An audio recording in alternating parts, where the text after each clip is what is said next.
London forgave many sins among its aristocracy. Weakness was never one of them.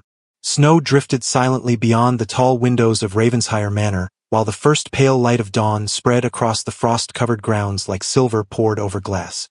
Inside the Duchess's chambers, the world remained warm beneath layers of velvet curtains, glowing embers, and candlelight softened by the hush of early morning.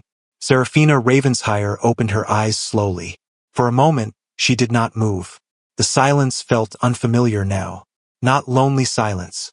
Not the brittle silence she had known during girlhood while her father gambled away the future of their family downstairs. This silence breathed beside her. Warm, steady, alive. Lucien's arm rested loosely around her waist beneath the heavy blankets. Even asleep, the Duke of Ravensshire held her as though some hidden instinct refused to release her entirely. The realization still startled her sometimes. 6 months ago, all of London had whispered that Lucien Ravensshire could never desire a woman. Now the most feared duke in England slept with his face turned toward her pillow as though she had become the safest place in his world. Snow light slipped through the narrow opening between the curtains, illuminating the sharp lines of his face. Sleep softened him only slightly. The severe angle of his jaw remained. The faint silver threaded near his temples still caught the light like frost against dark stone. Yet there was something dangerously intimate about seeing a man like Lucien unaware of his own defenses. His hand tightened once against her waist. "You're staring again," he murmured without opening his eyes. Seraphina felt warmth rise faintly beneath her skin. "You were asleep. I was attempting sleep." His voice remained rough with exhaustion. "You make it difficult when you breathe like you're planning an escape." A soft laugh escaped her before she could stop it. Lucien finally opened his eyes. Gray, calm, terrifyingly observant, even half awake. He studied her face in silence for several seconds, and Seraphina recognized the look immediately. He was checking for shadows beneath her eyes, for tension around her mouth, for any sign that the nightmares from the previous season had returned. It unsettled her still, how carefully he noticed everything now. "What is it?" she asked quietly. "Nothing." His thumb brushed once against the fabric covering her hip.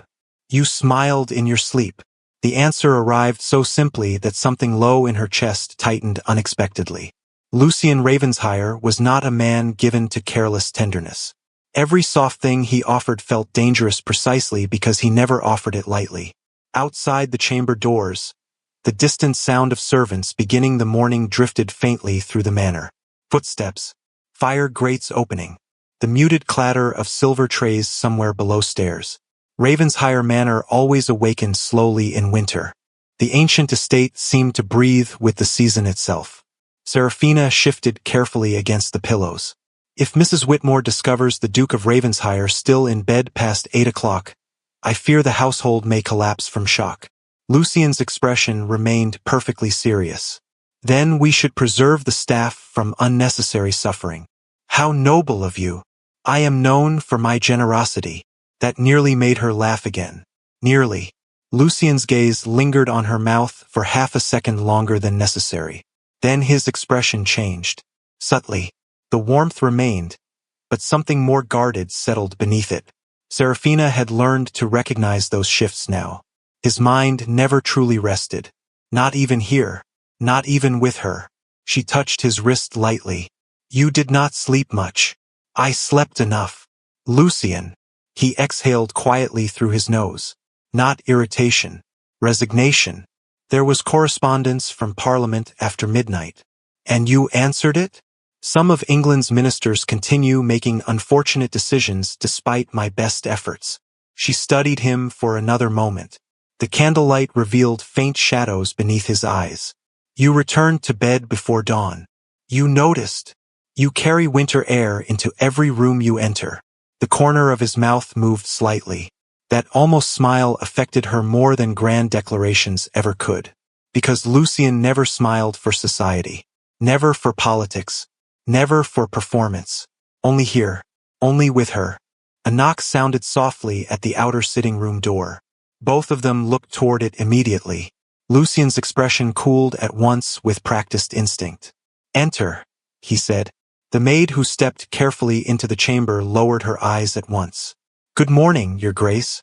Breakfast has been prepared in the blue drawing room." "Thank you, Clara," Serafina replied gently. "And Mrs. Whitmore asked me to remind Your Grace that the physician arrives before noon regarding the estate workers in the North Village." Lucien nodded once. "Very good." The maid hesitated, just briefly.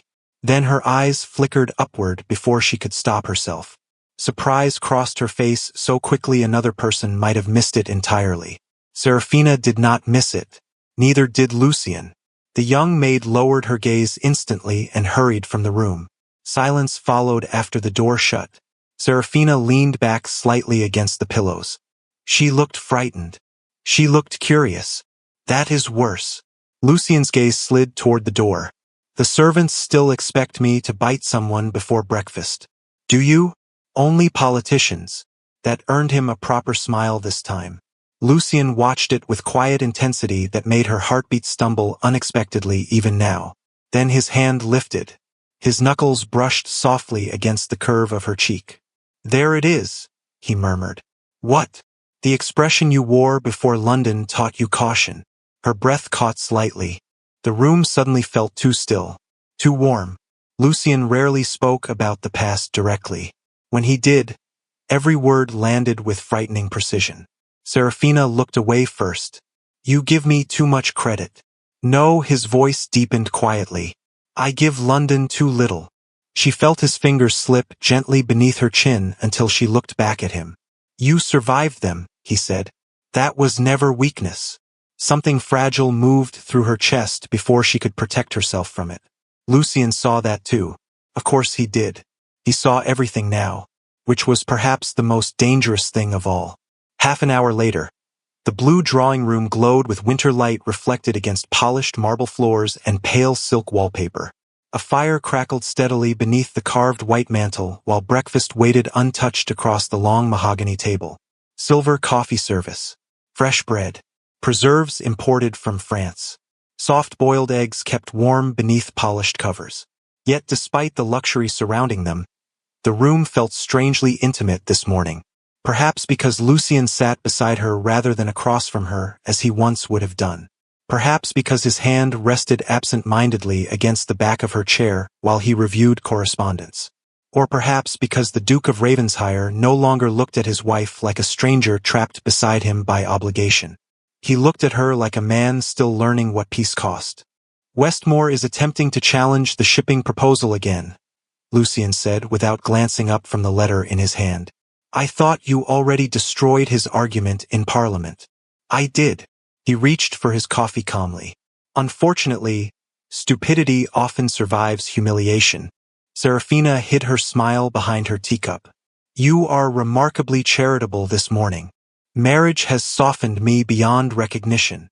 The butler entered quietly carrying another tray of correspondence.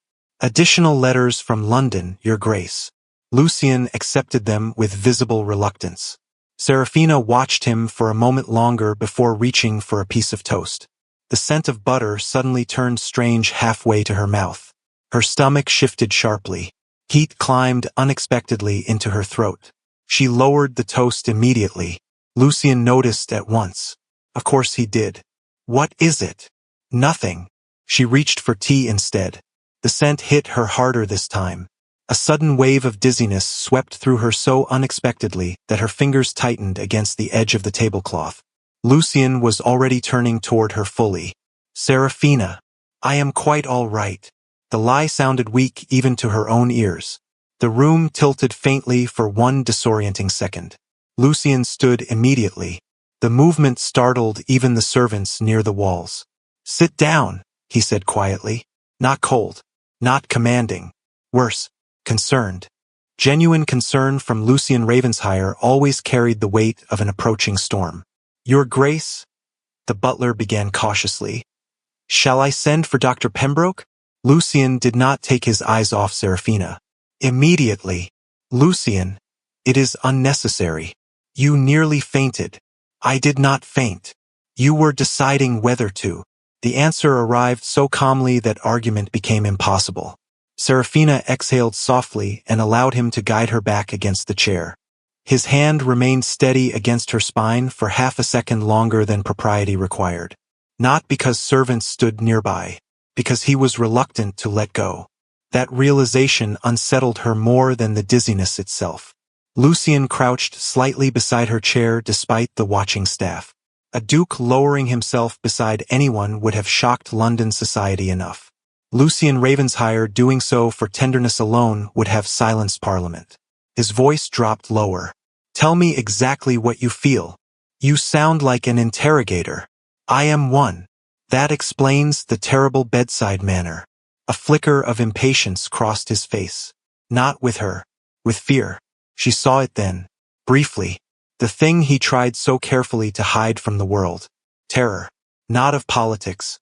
Not of enemies. Of losing something he could no longer survive without. His thumb brushed once against the inside of her wrist where her pulse fluttered too quickly. Serafina. The softness in her name nearly undid her. She looked at him carefully then. At the man all of London once believed incapable of loving anyone. The man who now looked at her as though her heartbeat governed his own. Outside the manor windows, snow continued falling across the vast Ravensheyer grounds. Quiet, beautiful, merciless, and somewhere deep inside her body, hidden beneath warmth and dizziness and the strange trembling now moving through her veins, something had already begun to change. Neither of them knew yet that by nightfall, all of London would begin hunting that secret. Dr. Pembroke arrived at Ravensheyer Manor shortly before noon beneath a sky the color of iron.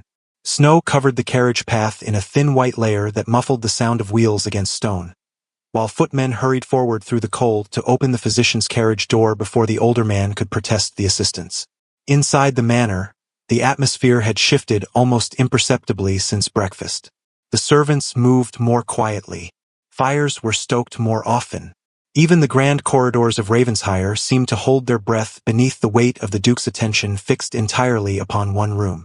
Serafina sat near the drawing-room fireplace wrapped in a pale blue shawl while Dr. Pembroke arranged his instruments across the small table beside her chair. The physician had served aristocratic families for nearly 30 years. He had attended royal births, hidden scandals, political collapses, and enough discreet affairs to destroy half the House of Lords if he ever chose honesty over survival. Yet even he appeared faintly uneasy beneath Lucien Ravensheyr's silent gaze. The Duke stood near the tall windows with one hand behind his back while snow drifted beyond the glass in slow, restless spirals. He had not touched the untouched stack of parliamentary letters waiting beside him for the past hour. That alone would have shocked London more than any scandal. Dr. Pembroke cleared his throat gently. "Your Grace," he began carefully while taking Serafina's pulse. "Have you experienced dizziness often?" "Only this morning." "Nausea?" Serafina hesitated slightly. "A little." Lucien's eyes lifted instantly from the windows. Dr. Pembroke noticed the movement and wisely kept his attention on the Duchess instead. "Fatigue." "Not unusually." The physician nodded slowly while considering her complexion. Serafina remained composed outwardly, though her fingers tightened faintly around the edge of the shawl across her lap. She disliked physicians, not because of fear, because examinations always carried a humiliating vulnerability she had spent most of her life avoiding. Dr. Pembroke stepped back after several more quiet questions. The room fell still. Even the fire seemed softer suddenly. Lucien finally spoke. "Well?" The physician glanced once toward Serafina before answering. "Your Grace." A faint smile touched the older man's mouth. "There is no cause for alarm." Lucien did not move. "Explain." "The Duchess is perfectly healthy." Another pause followed. Small. Deliberate. "And unless I am greatly mistaken." Dr. Pembroke folded his spectacles carefully into his coat pocket. "Her Grace is expecting a child." Silence consumed the room entirely. Serafina felt the words arrive almost without meaning at first, as though they belonged to another woman sitting somewhere far away beside another fire in another life. Expecting a child. The phrase echoed softly through her chest before reality finally caught up with it. Her breath caught. Instinctively, her hand drifted lower against her abdomen beneath the folds of her gown. Lucien said nothing. That frightened her more than any reaction could have. Dr. Pembroke glanced carefully between them. It is still early, of course. A few months, perhaps. But I feel quite confident in my assessment. Still Lucien remained silent. Serafina slowly lifted her eyes toward him. He had not changed position beside the windows. Yet something in the room itself felt different now. He looked almost unnaturally still, controlled beyond ordinary restraint. The physician cleared his throat again. With proper rest, reduced stress, and careful monitoring, I expect the pregnancy shall proceed normally. Lucien finally moved. One step, then another across the drawing room floor. His expression revealed nothing. Absolutely nothing. But Serafina noticed his hands. They remained loosely clasped behind his back with too much precision. Too much discipline. She knew him well enough now to recognize what others never would. Lucien Ravensheyer only became this controlled when emotion threatened to overwhelm him completely. "Leave us," he said quietly. Dr. Pembroke blinked once. "Your Grace. You will remain at Ravensheyer Manor for the remainder of the week." Lucien's voice stayed calm. "You will speak of this to no one. Not your servants. Not your wife. Not your colleagues in London. Am I understood?" The physician straightened immediately. "Perfectly, Your Grace." "Good." Lucien reached into his coat pocket and removed several folded banknotes without looking at them. "If I discover this conversation repeated elsewhere, no amount of money in England will protect the person responsible." Dr. Pembroke accepted the payment with visible caution. "Discretion has always been my profession, Your Grace." "Then continue practicing it." A few moments later, the physician disappeared into the corridor escorted by the butler, while the drawing room doors shut softly behind him. Silence returned at once. Serafina remained seated near the fire, still struggling to fully absorb the reality unfolding around her. A child. Lucien's child. The future heir of Ravensheyer. Her pulse fluttered unevenly beneath her skin. Slowly, she looked toward her husband. He had not returned to the windows. He stood motionless several feet away from her chair, staring not at her face but at the hand resting unconsciously against her stomach. Serafina had never seen him look uncertain before. Not in Parliament. Not during scandals. Not while facing entire ballrooms filled with enemies pretending to smile. Yet now uncertainty moved quietly across his features like a shadow passing over stone. "Lucien." He lifted his eyes immediately. The intensity there startled her. "Say something," she whispered. His jaw tightened once. "I am thinking." "That sounds ominous." "It is." The answer arrived too quickly. Serafina studied him carefully. "You are unhappy." "No," he crossed the remaining distance toward her chair. "God, no." Relief flickered briefly through her chest before vanishing beneath the expression in his eyes. Fear. Not rejection. Fear. Real fear. Lucien lowered himself slowly onto the chair opposite hers. His gaze never left her face. "Do you understand what this means?" "It means we are having a child." "It means," he said quietly, "that every family in London with reason to hate me now has a target." The warmth in the room seemed to dim slightly. Serafina watched him in silence while the fire crackled softly between them. "Lucien, I should have anticipated this." "Anticipated our child?" His expression shifted sharply. "Do not say it like that." "Like what?" "As though this is unfortunate." His voice lowered further. "It is not unfortunate." Something inside her softened instantly at the strain hidden beneath those words. Lucien leaned forward slightly, forearms resting against his knees. "You know what they say about me. I stopped caring what London says months ago." "London did not stop caring." His eyes darkened. "They spent years convincing themselves I could never love a woman, that I could never desire one." He looked toward the fire briefly before continuing. "Now you are carrying my heir." Understanding settled slowly through her chest. Not joy alone. Danger. Political danger. Social danger. The kind aristocratic society wrapped in silk and smiles before quietly destroying lives behind ballroom doors. Serafina exhaled carefully. "They will gossip. They will investigate." Lucien's answer arrived coldly. "They will question dates, appearances, rumors, bloodlines."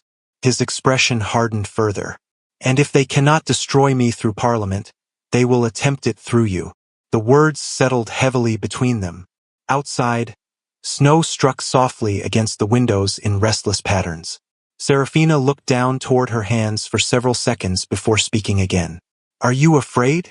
Lucien did not answer immediately. He simply watched her with that terrible, unwavering focus only he possessed. Then at last he said quietly, "Terrified." The honesty in the word stole her breath more effectively than any declaration of love ever could. Lucien Ravensheyer feared almost nothing in this world. Men feared him. Ministers feared him. Entire political alliances collapsed under the weight of his attention. Yet now fear moved openly through his voice because of her. Because of the child neither of them had expected to exist so soon. Serafina rose slowly from her chair and crossed the small distance separating them. Lucien stood instantly the moment she approached him. His hands hovered briefly near her waist as though uncertain whether he was permitted to touch her. That hesitation alone revealed more about his emotional state than anger ever would have. She reached for his hand first. "Lucien." His fingers closed tightly around hers at once. "Look at me." He obeyed immediately. "This child is not a weakness." Pain flickered across his face so briefly another person might never have seen it. "Everything I love becomes a weakness eventually." The confession landed low in her chest with startling force. Serafina stepped closer without breaking his gaze. "Then perhaps you should stop loving things halfway." Something shifted in his expression then. Not calm, not relief, something deeper, more dangerous. He lifted her hand slowly toward his mouth and pressed a soft kiss against her knuckles without looking away from her eyes. "You do not understand," he said quietly. "I have already failed at that." Her heartbeat stumbled hard enough she could feel it in her throat. Lucien's hand moved carefully toward her waist. Then lower. Slow enough to allow her time to pull away if she wished. She did not. His palm rested lightly against the fabric covering her stomach. The touch looked almost reverent. He closed his eyes briefly. One breath. Two. When he opened them again, the uncertainty had vanished. The Duke of Ravensheyer returned in its place. Cold, controlled, ruthless when necessary. But now something else existed beneath that power. Something infinitely more dangerous. Devotion. Lucien stepped back abruptly and crossed the room toward the doors. "Where are you going?" "To secure the manor." "Lucien." He stopped without turning fully around. "No one learns of this," he said quietly. "Not yet. We cannot hide it forever. Forever is unnecessary." He looked toward her over his shoulder. Gray eyes. Winter eyes. Merciless now. "I only need enough time to discover which enemies intend to come for you first." Then he opened the drawing room doors and issued the first order that would quietly place all of Ravensheyer Manor under lockdown before nightfall. 3 days passed beneath heavy winter skies while Ravensheyer Manor transformed quietly into the most carefully guarded estate in England. Footmen doubled along the outer corridors. Unknown servants disappeared without explanation. Visitors were turned away at the gates with polite efficiency that concealed something far sharper beneath it. Even the household staff lowered their voices whenever the Duke crossed a room. Serafina noticed all of it. Lucien had not exaggerated his fear. He had weaponized it. The fourth morning arrived wrapped in thick silver fog that swallowed the estate grounds almost entirely from view. Serafina stood near the library windows with one hand resting lightly against the cold glass while candlelight flickered softly behind her.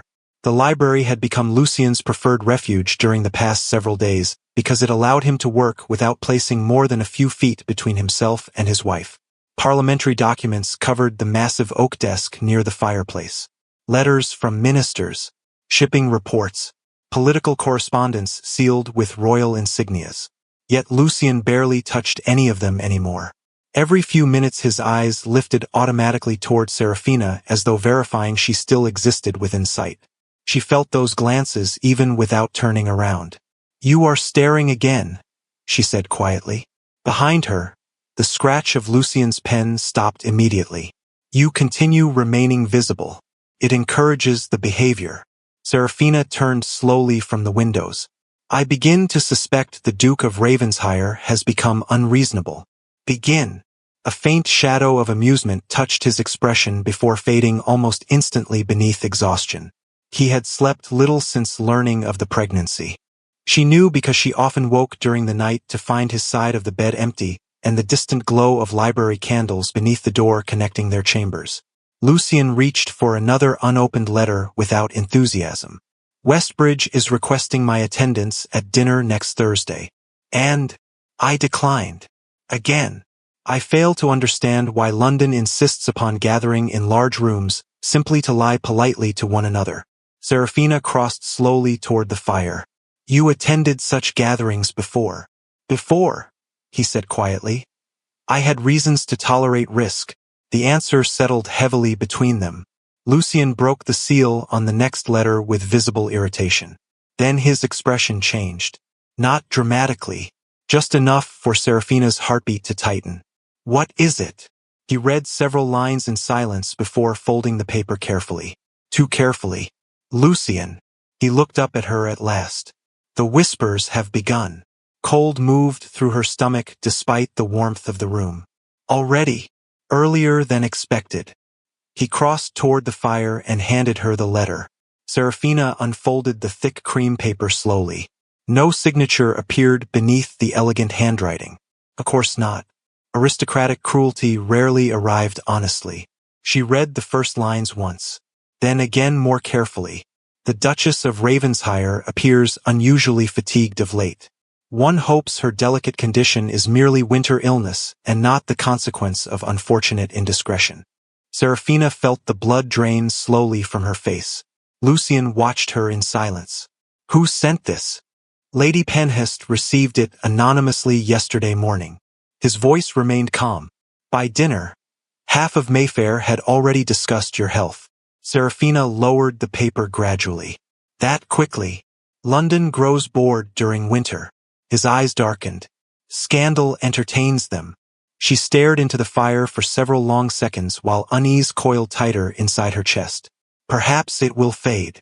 Lucian's expression revealed exactly what he thought of that hope. No, he said quietly. It will escalate. As though summoned by the words themselves, another knock sounded sharply against the library doors. The butler entered with visible caution carrying a silver tray. Upon it rested a folded newspaper freshly delivered from London. Lucian accepted it immediately. His jaw hardened before he even finished unfolding the front page. Serafina moved closer. What happened? He handed her the paper without a word. Her eyes found the article instantly because someone had circled it in dark ink.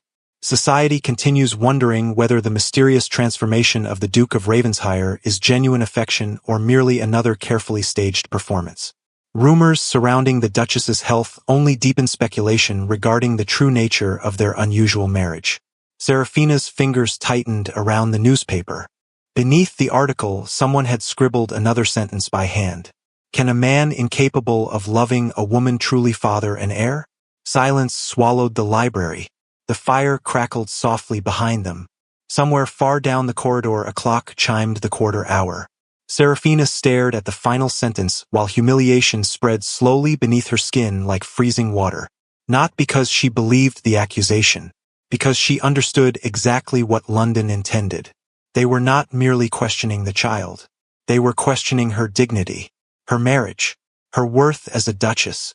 Lucian took the paper from her hands with dangerous calm. Then he walked toward the fire and dropped it directly into the flames. The parchment curled instantly beneath the heat. Lucian. He remained staring into the burning paper while smoke twisted upward through the golden firelight. I warned them once already. You cannot wage war against every rumor in London. No, his voice lowered. But I can decide how expensive those rumors become. Serafina studied him carefully.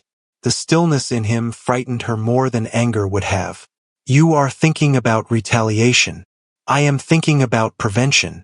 Those are rarely the same thing with you. That almost earned another smile. Almost.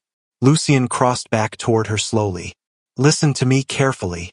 His fingers brushed lightly against her wrist. You will not attend public gatherings for the next several weeks. Lucian. No opera. No balls. No charity functions.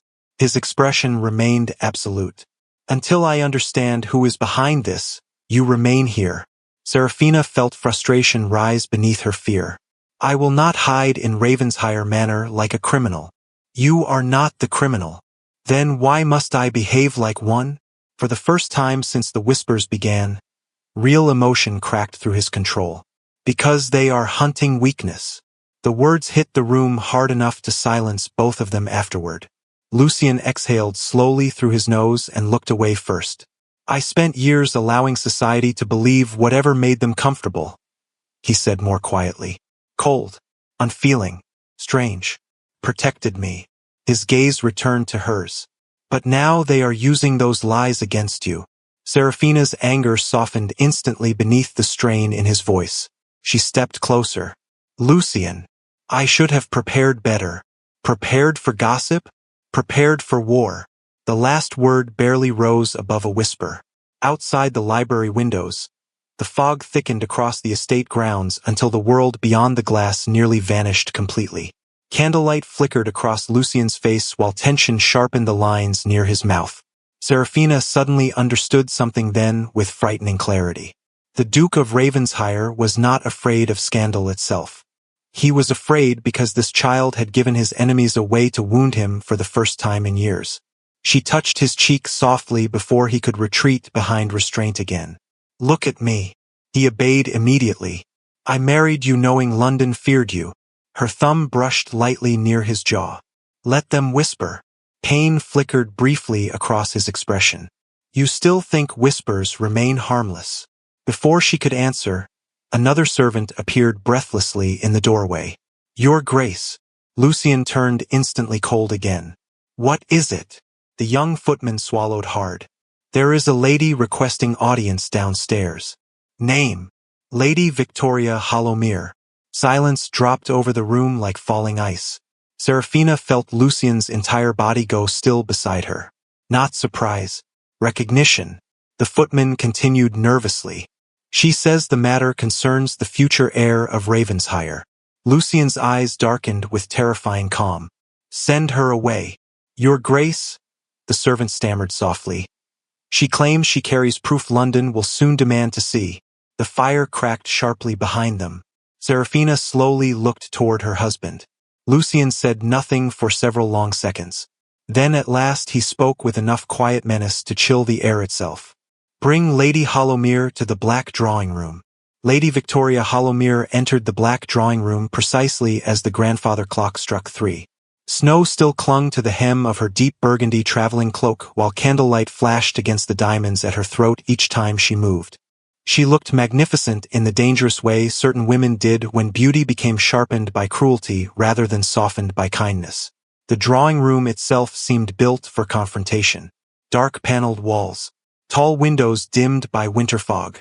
Black marble fireplace crowned with silver candelabras that cast restless shadows across the room. Even the air felt colder here. Serafina stood near the fireplace with one hand resting lightly against the mantel, while Lucien occupied the space beside the windows like a storm waiting for permission to break. Victoria's eyes moved between them slowly, calculating, amused. Your Grace, she said smoothly while lowering into a graceful curtsy toward Serafina. How radiant you appear this winter. Serafina returned the stare evenly. Lady Hollowmere. Victoria straightened. And Your Grace. Her gaze slid toward Lucien. Still terrifying, I see. Lucien did not invite her to sit. You claimed to possess information regarding my family. Victoria removed her gloves finger by finger with deliberate elegance. Straight to business. How disappointing. I had hoped marriage softened you slightly. You hoped many things where I am concerned. The room cooled several degrees beneath the quiet menace in his voice. Victoria smiled anyway. And yet here we are. She crossed toward the seating area without permission and settled herself upon the velvet sofa nearest the fire. The movement alone bordered on insult within a ducal household. Serafina noticed immediately. So did Lucien. Neither acknowledged it. Victoria folded her gloves carefully across her lap. London has become rather fascinated lately. London frequently confuses fascination with boredom, Serafina replied calmly. Victoria's smile widened slightly. Ah, There she is. Her eyes lingered on Serafina with open curiosity now. The quiet bride who suddenly learned how to fight back. Lucian stepped forward at once. You are wasting my time. Victoria glanced toward him lazily. No, Lucian. The use of his first name struck the room sharply. I am attempting to save yours. Silence followed. Serafina felt tension tighten invisibly through the air between them. Victoria noticed her observation immediately. Of course she did. You never told your wife? She asked softly. Lucian's expression remained unreadable. Careful. Victoria leaned back against the sofa cushions. How cold that sounded. Her gaze drifted toward Serafina again. You know, Your Grace, there was a time when half of London believed I might become Duchess of Ravensshire. Serafina did not look at Lucian. I imagine half of London must feel terribly disappointed. A brief flash crossed Victoria's face before her smile returned. You are sharper than people realize. People often mistake politeness for weakness. And does your husband agree? Lucian's voice cut cleanly across the room. Enough. Victoria's eyes lifted toward him slowly. Still protective. Still reckless. The silence after that exchange carried history beneath it. Not romance. Not affection. Something colder. Serafina recognized it immediately. These were two people who understood each other too well and trusted each other not at all. Victoria sighed softly. Very well. Let us stop pretending this visit concerns courtesy. She reached into the reticule resting beside her and withdrew several folded papers sealed with dark wax. These began circulating privately yesterday evening. Lucian crossed the room in 3 controlled strides and took the papers from her hand before Serafina could reach them first. He unfolded the first page slowly. Serafina watched his expression harden by degrees while he read. What is it? He handed the papers toward her without answering. The moment her eyes found the handwriting, cold moved through her chest. They were copies of anonymous letters. Different handwriting, different seals, yet all carried the same poisonous implication. The Duke of Ravensshire avoided women for years. The Duchess conceived suspiciously quickly. Certain timelines deserve closer examination. Another read more cruelly. A miracle indeed.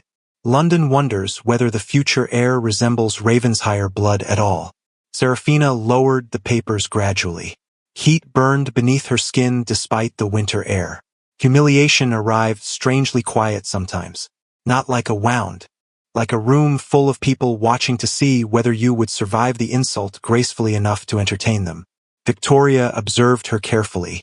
Cruel, are they not? Lucian spoke before Serafina could answer. Who distributed these? No signature. Victoria crossed one elegant leg over the other. But society enjoys patterns. Certain names continue appearing near the whispers. Names. Minor lords. Political rivals. A newspaper editor with gambling debts. She paused. And one cabinet minister who has hated your influence for years. Lucian's jaw tightened once. Westmore. Victoria smiled faintly. You always were clever. Serafina studied the woman before her more carefully now. Why bring these here? Victoria's gaze slid toward her. Because unlike the rest of London, I prefer my scandals alive. Lucian's expression darkened dangerously. Explain yourself. Oh, do not look so murderous. Victoria rose gracefully from the sofa and crossed toward the fire.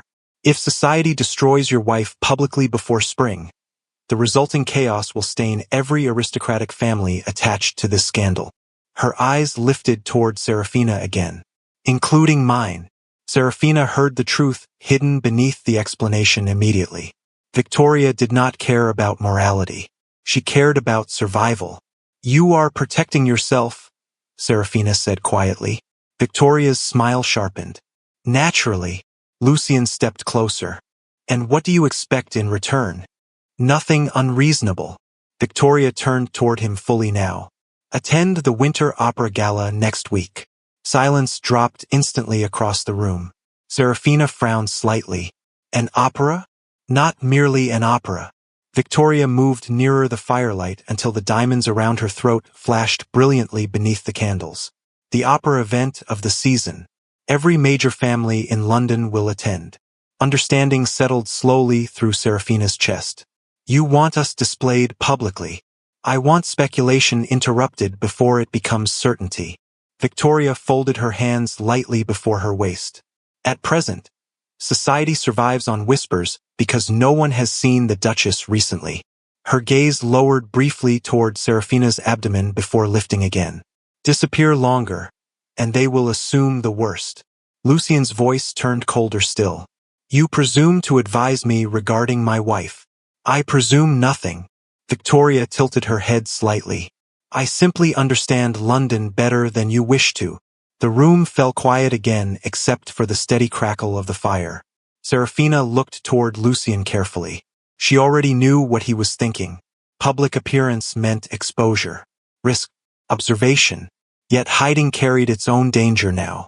Absence fed rumors more effectively than scandal itself. Lucien finally spoke. No, Victoria blinked once.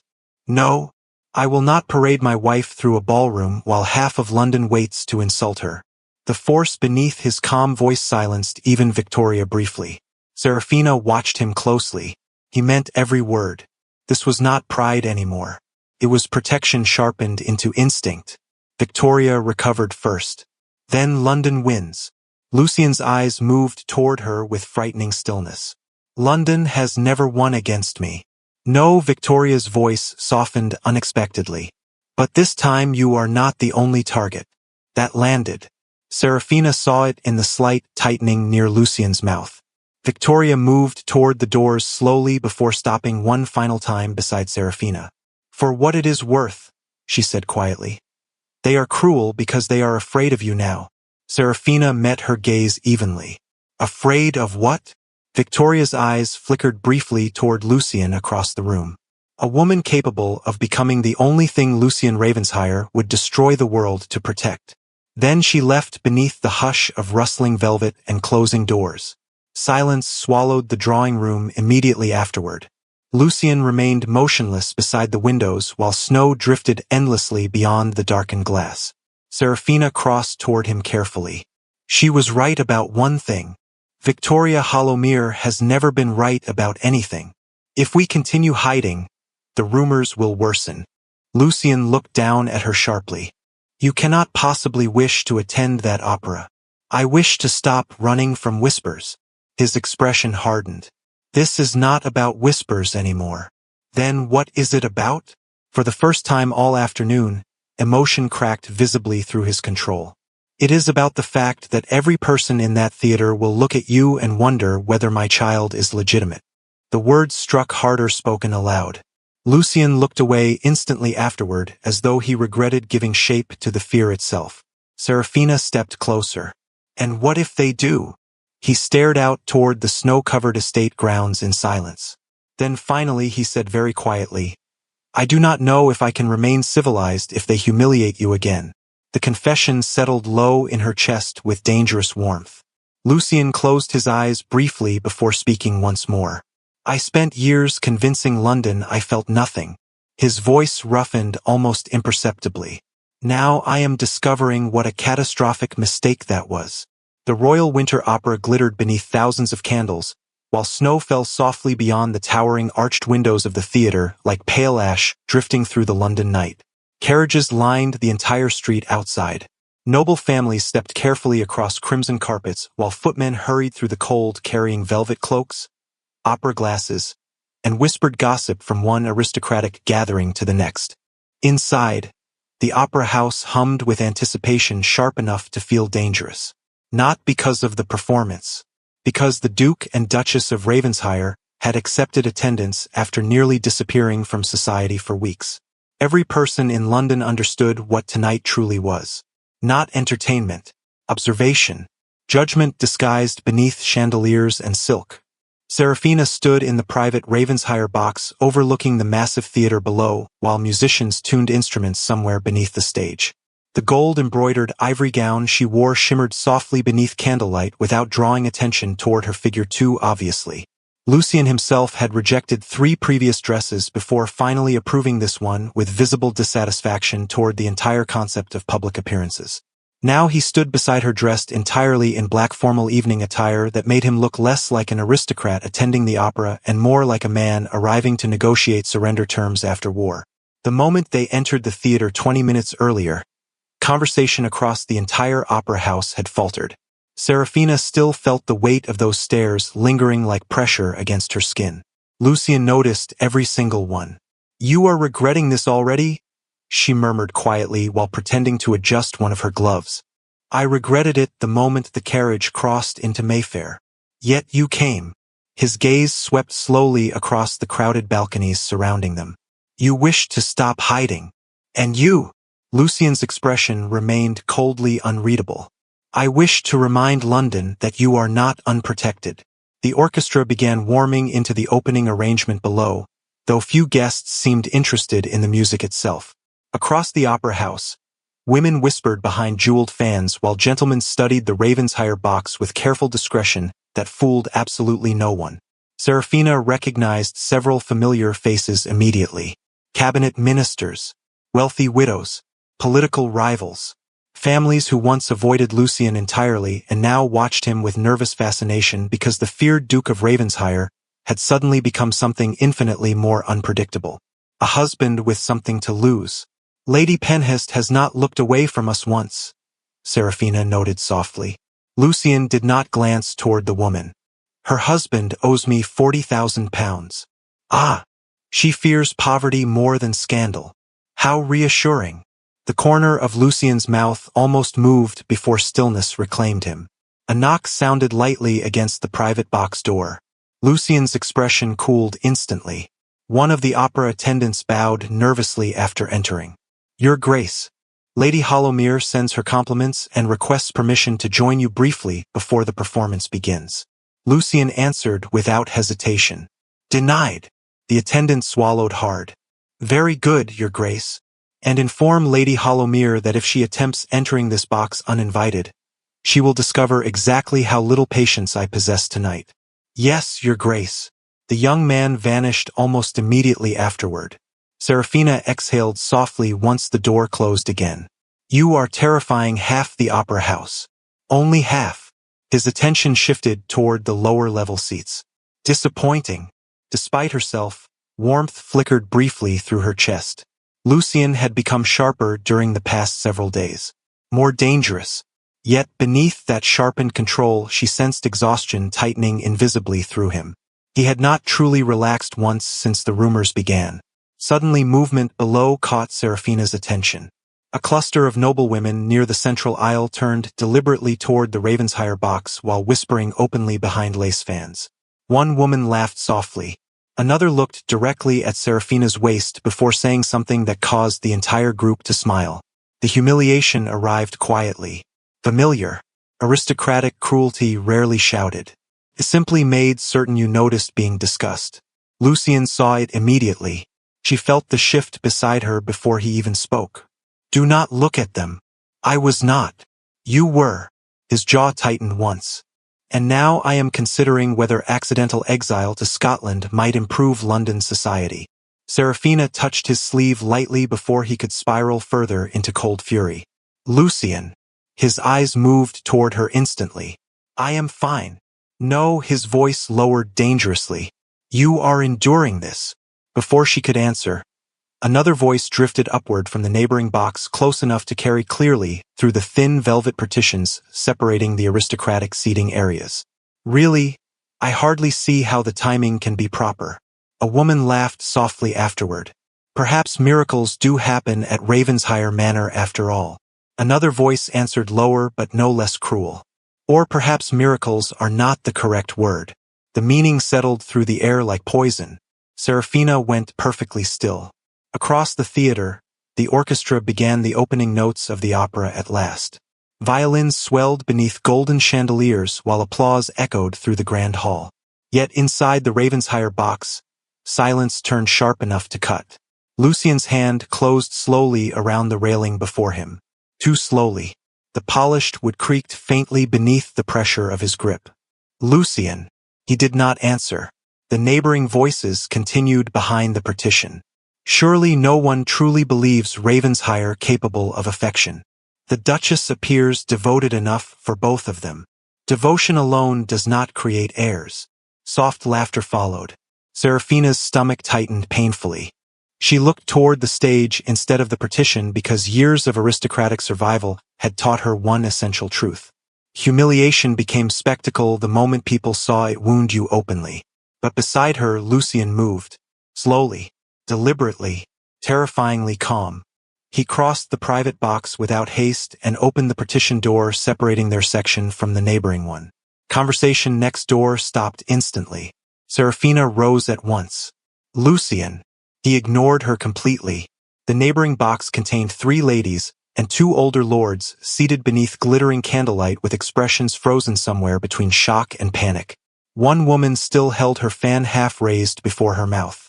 Lucien looked at each of them in silence. No raised voice. No visible anger. Somehow that made the atmosphere far worse. "Continue," he said quietly. No one moved. One of the gentlemen attempted nervous politeness first.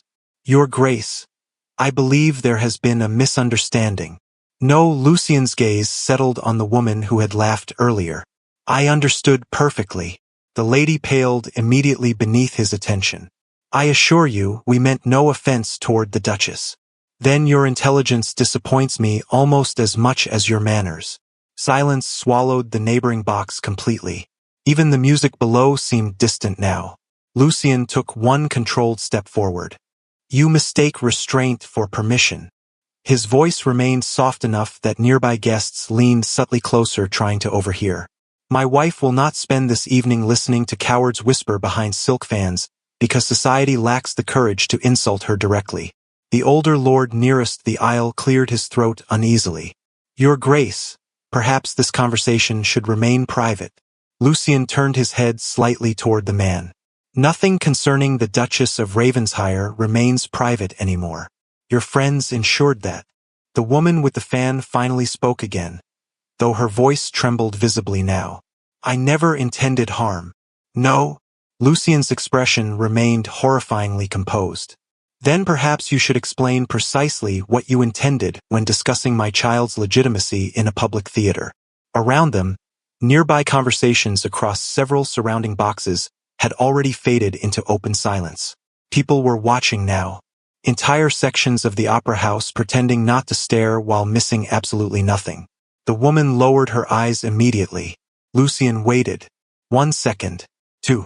Then finally he spoke again. "You owe the Duchess an apology." Serafina felt every gaze in the opera house shifting toward their box now. Heat rose beneath her skin despite the cold tension filling the air. The woman swallowed hard before turning toward her. "Your Grace," she whispered shakily. "I apologize." Lucien's eyes never left the woman's face. Louder. Shock rippled visibly through the neighboring box. Even Serafina's breath caught slightly. The woman looked genuinely horrified now. "Your Grace, please. You wished the theater to hear your cruelty." Lucien's voice lowered further. "Now let them hear your shame." The woman's hands trembled against her lap. Then finally she looked toward Serafina properly for the first time all evening. "I apologize, Duchess." Her voice carried clearly this time across the nearby boxes. Silence followed afterward. Heavy. Humiliating. Final. Lucien stepped back at last without another word and returned to the Ravensshire box beside Serafina. The partition door shut softly behind him. The opera music swelled below while the theater struggled awkwardly to pretend society had not just witnessed a public execution conducted entirely through manners. Serafina stared at him once they stood alone again. "Lucien." His breathing remained steady. Too steady. "They will hate you for that." "Good." He reached for her hand immediately as though confirming she remained physically there beside him. His fingers felt colder than usual.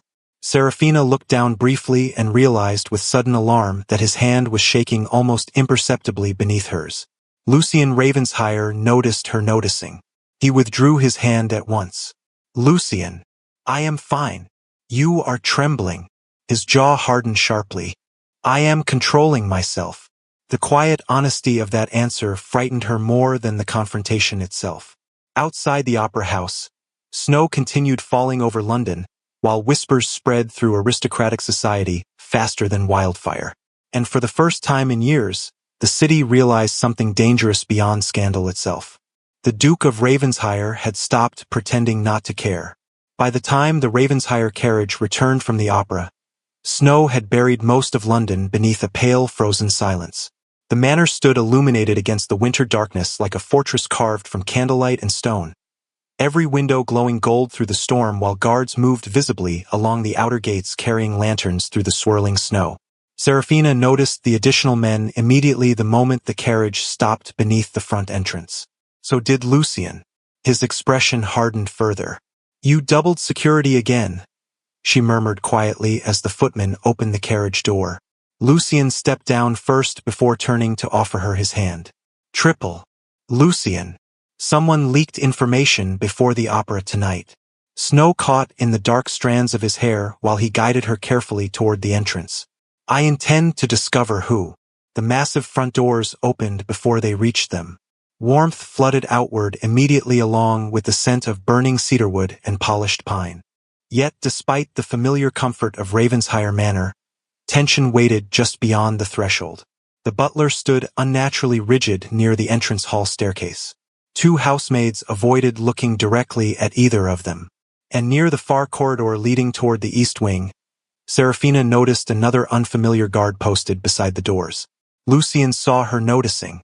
"No one enters the private residential corridors after midnight now. You speak as though we are under siege." His gray eyes settled on her calmly. "We are." The answer followed her all the way upstairs. An hour later, Serafina stood inside her dressing room while Clara carefully removed the final jeweled pins from her hair. The young maid's hands trembled faintly each time she reached near the Duchess's shoulders. "You are nervous tonight," Serafina observed gently while studying their reflection in the mirror. Clara flushed immediately. "Forgive me, Your Grace." "There is nothing to forgive." The maid lowered her eyes. "The staff has been speaking about the opera." Serafina remained very still. "I imagine London has as well." Clara hesitated before answering. "They say His Grace looked ready to destroy the entire theater." A strange warmth moved quietly through Serafina's chest despite everything. She looked toward the mirror again and caught sight of Lucien crossing the bedroom behind her through the open connecting doors. Even now, hours later, tension remained visible in the rigid line of his shoulders. Clara followed her gaze toward the Duke before lowering her eyes quickly again. "The servants have never seen him behave that way for anyone," the maid whispered softly. Then almost immediately she looked horrified at her own boldness. "Forgive me, Your Grace. I should not have spoken." Serafina's expression softened slightly. "You spoke honestly." Lucien entered the dressing room at that exact moment carrying several folded documents in one hand. "Clara." The maid nearly dropped the hairbrush. "Your Grace. Leave us." "Yes, Your Grace." She hurried from the room so quickly the door barely closed before silence settled behind her. Lucien crossed toward the fireplace while scanning the documents without apparent interest. Serafina watched him for several seconds before speaking. "You frightened the household tonight." "Good. That answer cannot solve every problem. It solves many." He tossed the papers onto a nearby table with visible irritation. Serafina rose slowly from the vanity chair and crossed toward him. "What now?" 3 more articles appeared before we even left the opera. He removed his gloves one finger at a time with sharp controlled movements. "Someone delivered information to the newspapers before tonight began." "What kind of information?" "Descriptions of your appearance. Speculation regarding the pregnancy." His expression darkened further. "Details no one should possess." Cold slipped quietly down Serafina's spine. "You think someone inside Ravensshire Manor is speaking to London?" "I know they are." The certainty in his voice unsettled her more than the accusation itself. Lucien crossed toward the sideboard and poured himself a drink he barely touched afterward. "Mrs. Whitmore confirmed one of the downstairs maids received unexplained money 2 days ago." "Who?" "She disappeared this morning before questioning." Serafina stared at him. "Disappeared." "Left employment abruptly." He looked toward her over the rim of the untouched glass. At least that is the explanation currently being offered. Silence tightened through the room. Outside the windows, wind rattled faintly against the frozen glass, while snow continued swallowing the estate grounds beyond sight. Serafina wrapped her arms loosely around herself. This is becoming dangerous. Lucien set the untouched drink aside immediately. You are cold. Lucien. He crossed toward her without hesitation. His hands settled gently over her arms before sliding lower to warm her fingers between his palms. The movement looked instinctive now, protective in ways neither of them questioned anymore. I should never have taken you to the opera. No, she lifted her eyes toward him. You should have. You were humiliated publicly. And you defended me publicly. Something flickered across his face then. Not pride. Pain. That should not have been necessary. Serafina's gaze softened despite herself. You cannot shield me from every cruel person in England. Watch me try. The answer arrived instantly. Too instantly. Lucien seemed to realize it himself a moment later because tension flashed briefly across his features afterward. Serafina almost smiled. Almost. Then movement outside the bedroom doors interrupted the fragile warmth between them. Footsteps. Fast. Nervous. A sharp knock followed immediately afterward.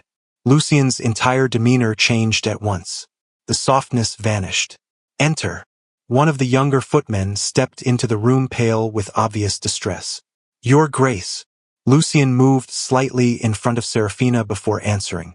What is it? Mrs. Whitmore requested I inform you immediately. The young servant swallowed hard. Someone entered the West Nursery tonight. Silence fell heavily across the room. Serafina frowned faintly. The nursery? The West Nursery had remained unused for years. Earlier that week, however, Mrs. Whitmore had begun quietly preparing the rooms after learning of the pregnancy. Lucien's expression turned frighteningly still. Who discovered it? One of the maids bringing fresh linens. And the footman shifted uneasily. The cradle had been moved, Your Grace. Cold spread slowly through Serafina's chest. Lucien's voice lowered dangerously. Explain clearly. There was a note left inside the cradle. The room seemed to narrow around them. What note? The Duke asked quietly. The servant hesitated only a second too long. Lucien stepped forward once. Read it. The footman's face drained completely of color. Some bloodlines should end before they begin. Silence swallowed the bedroom whole. Serafina felt Lucien's hands leave her arms slowly. Not because he wished distance. Because fury moved through him so suddenly even he no longer trusted stillness. The footman lowered his gaze immediately toward the floor. Mrs. Whitmore burned the note at once. Good. Lucien's voice sounded terrifyingly calm now. No one discusses this beyond the staff already aware. Yes, Your Grace. And bring Mr. Mercer to my study immediately. The servant vanished almost instantly. The moment the doors closed, Serafina turned toward Lucien fully. Lucien. He said nothing. He simply crossed toward the fireplace and braced one hand against the marble mantel while staring into the flames with rigid stillness. Lucien. I should have anticipated escalation after tonight. This is not your fault. His laugh came low and humorless. Everything threatening you inside this house is my fault. She crossed toward him immediately. Do not say that. Why not? He finally turned toward her. Candlelight carved sharp shadows across his face while anger simmered beneath every controlled breath. Because it is true. No, Serafina. His voice roughened unexpectedly. Someone entered a nursery intended for our child and left a threat under my roof. The final words landed with quiet devastation. She reached for his hand before he could retreat further into fury. Look at me. He obeyed instantly despite the tension radiating through him. You are not failing me. Pain flickered through his eyes. I do not know how to exist in a world where you become vulnerable because of loving me. The honesty of the confession stole her breath. Lucien lowered his forehead briefly against hers as though exhaustion itself had finally become too heavy to carry upright. I spent years convincing myself isolation was strength, he murmured quietly. Now every room without you in it feels unbearable. Serafina closed her eyes for one fragile second. His hand tightened around hers. Then suddenly his entire body went still. The shift happened so quickly her eyes opened immediately. What is it? Lucien looked toward the bedroom doors. Listening. Somewhere far down the corridor, faint footsteps echoed briefly against marble floors before disappearing into silence again. Too fast. Too careful. His expression darkened at once. Stay here. Lucien. Lock the doors after me. He crossed toward the corridor, already reaching for the concealed pistol kept inside the carved desk drawer near the entrance. Serafina's pulse tightened sharply. Lucien. He paused only long enough to look back at her once. Gray eyes. Cold eyes. Terrified eyes hidden beneath control. Someone is still awake in this house, he said quietly. And I no longer believe that is accidental. Lucien did not return to their chambers until nearly dawn. By then the storm outside had faded into a gray frozen silence that left Ravensheim Manor feeling suspended somewhere between night and morning. Serafina had not slept.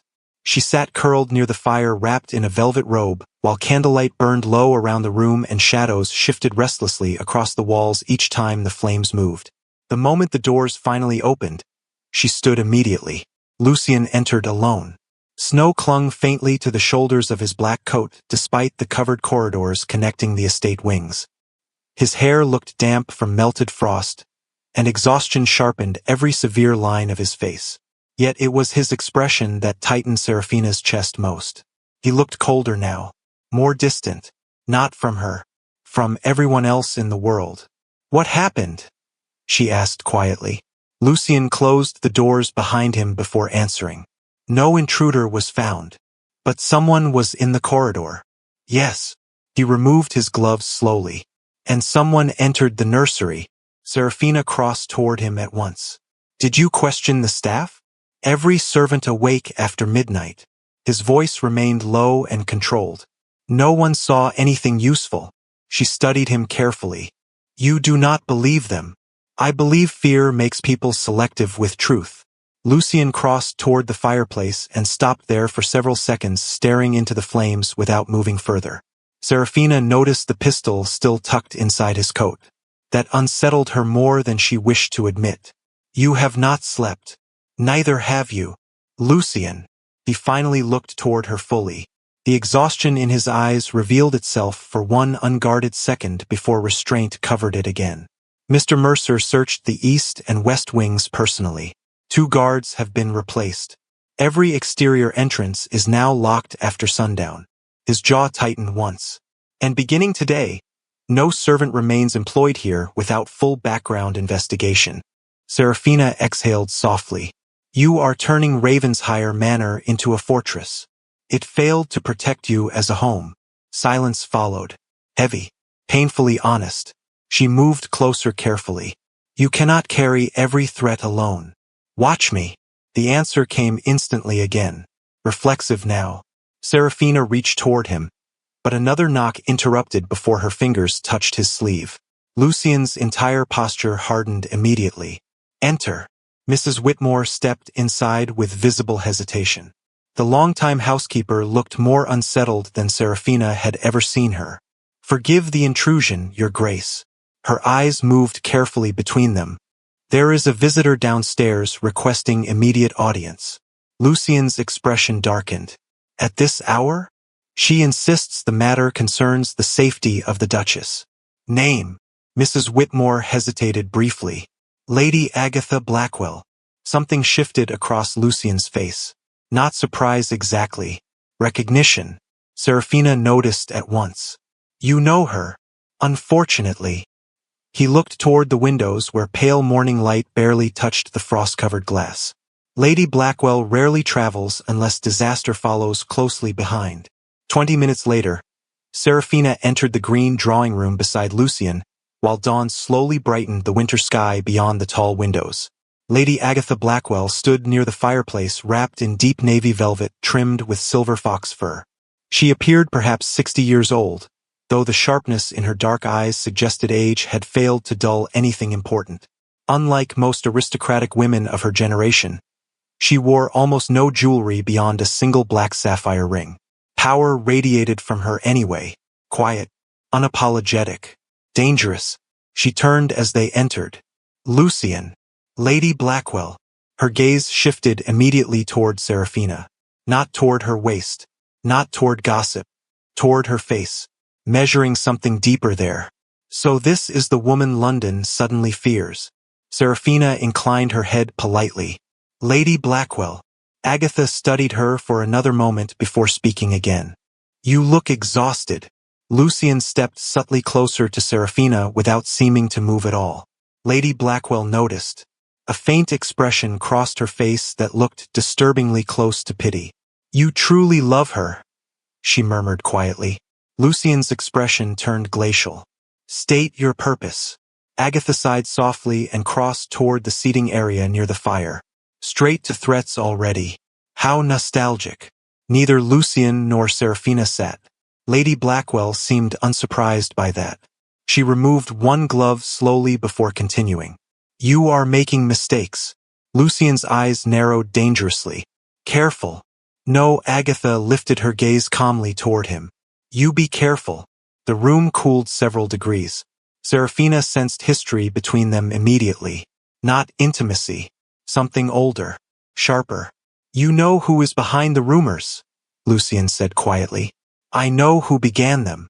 Agatha folded her gloves carefully onto the table beside her.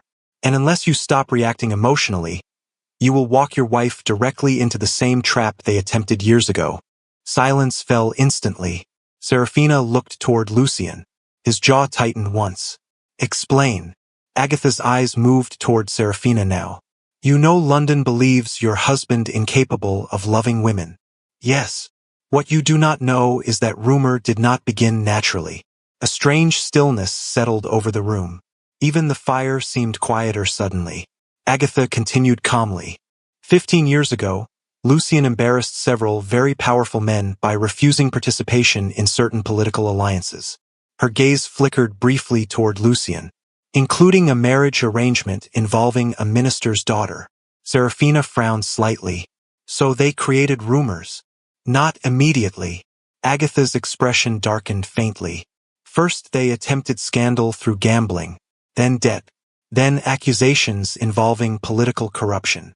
All failed, Lucian said coldly. Yes. Agatha looked directly at him. Because even then you were too disciplined. Silence followed again.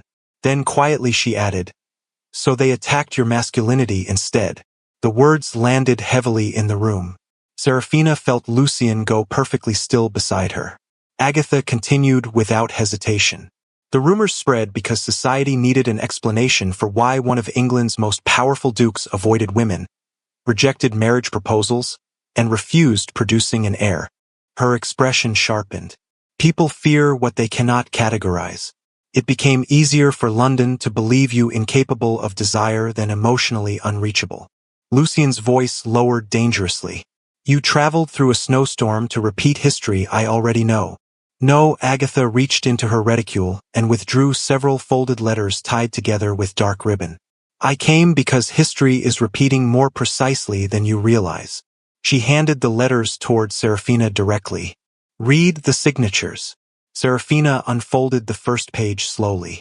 The handwriting appeared elegant, political, controlled. Her eyes moved downward toward the signature at the bottom. Lord Edwin Westmore. Cold slipped through her chest. She opened another letter, another signature, another prominent political family, then another. The final letter bore no signature at all, only a sentence written sharply across the bottom margin. If Ravensshire produces an heir, our influence ends with him. Silence swallowed the drawing room. Seraphina looked toward Lucian slowly. They planned this for years. Yes, Agatha answered quietly before he could speak. Because a solitary duke remains manageable. A duke with a legitimate heir becomes dynastic power. Lucian's expression darkened with terrifying calm. Where did you obtain these? From a man clever enough to preserve copies and cowardly enough to sell them.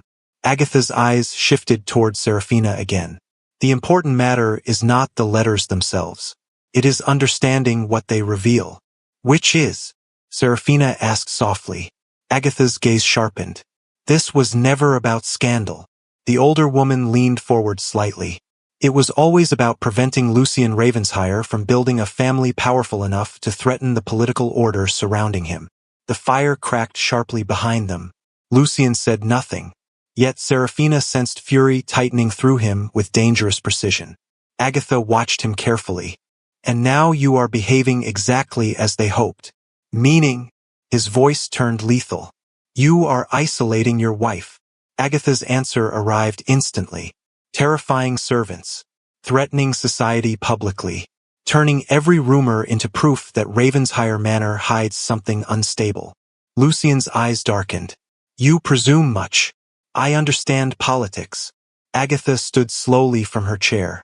Fear creates monsters faster than scandal ever does.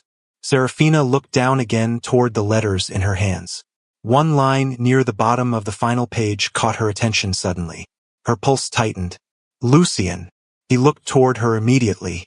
This handwriting. She lifted the unsigned letter carefully. I have seen it before. The room fell still. Where? He asked quietly. Serafina's fingers tightened around the paper. In Victoria Hollomir's carriage. Silence dropped like ice between them.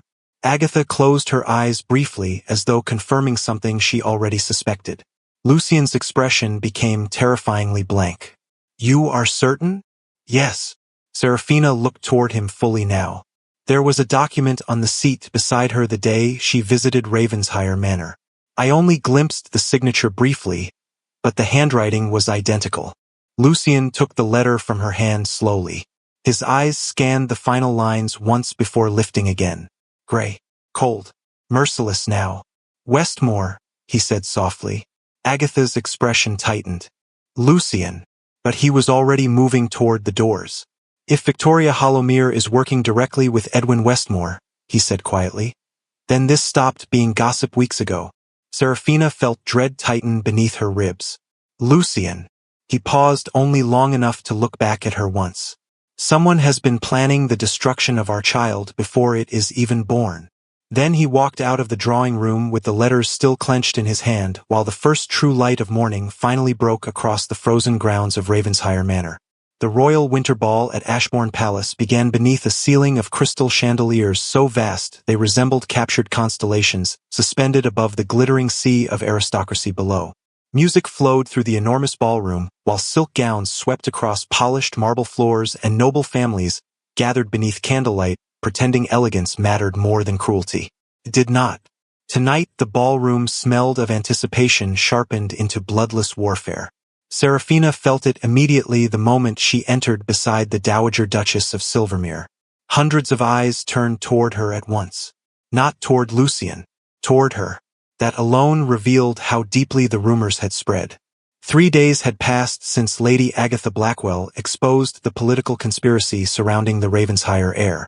3 days during which Lucian vanished almost entirely into meetings, correspondence, and private investigations conducted behind locked study doors with men who arrived after midnight and left before dawn.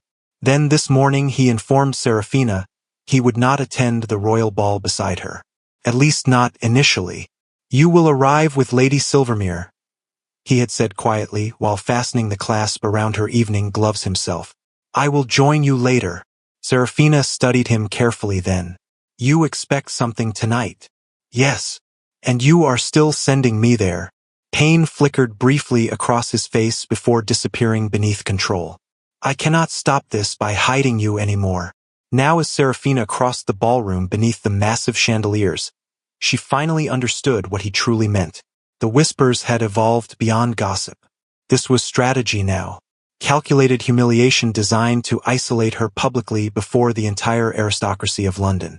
The Dowager Duchess of Silvermere remained beside her like a battle-tested general wrapped in emerald silk and diamonds large enough to blind lesser women with envy. Keep your shoulders straight, Winifred murmured softly while they descended the grand staircase into the ballroom proper. Predators smell uncertainty. Serafina kept her expression composed despite the tightening low in her stomach. You make this sound delightful. Oh no, darling. The older Duchess smiled faintly without warmth. Delightful ended several scandals ago. Music swelled across the ballroom as couples rotated elegantly through a waltz near the center of the floor. Yet even among the dancing nobility, Attention continued drifting toward Serafina in waves impossible to ignore. She recognized the signs now.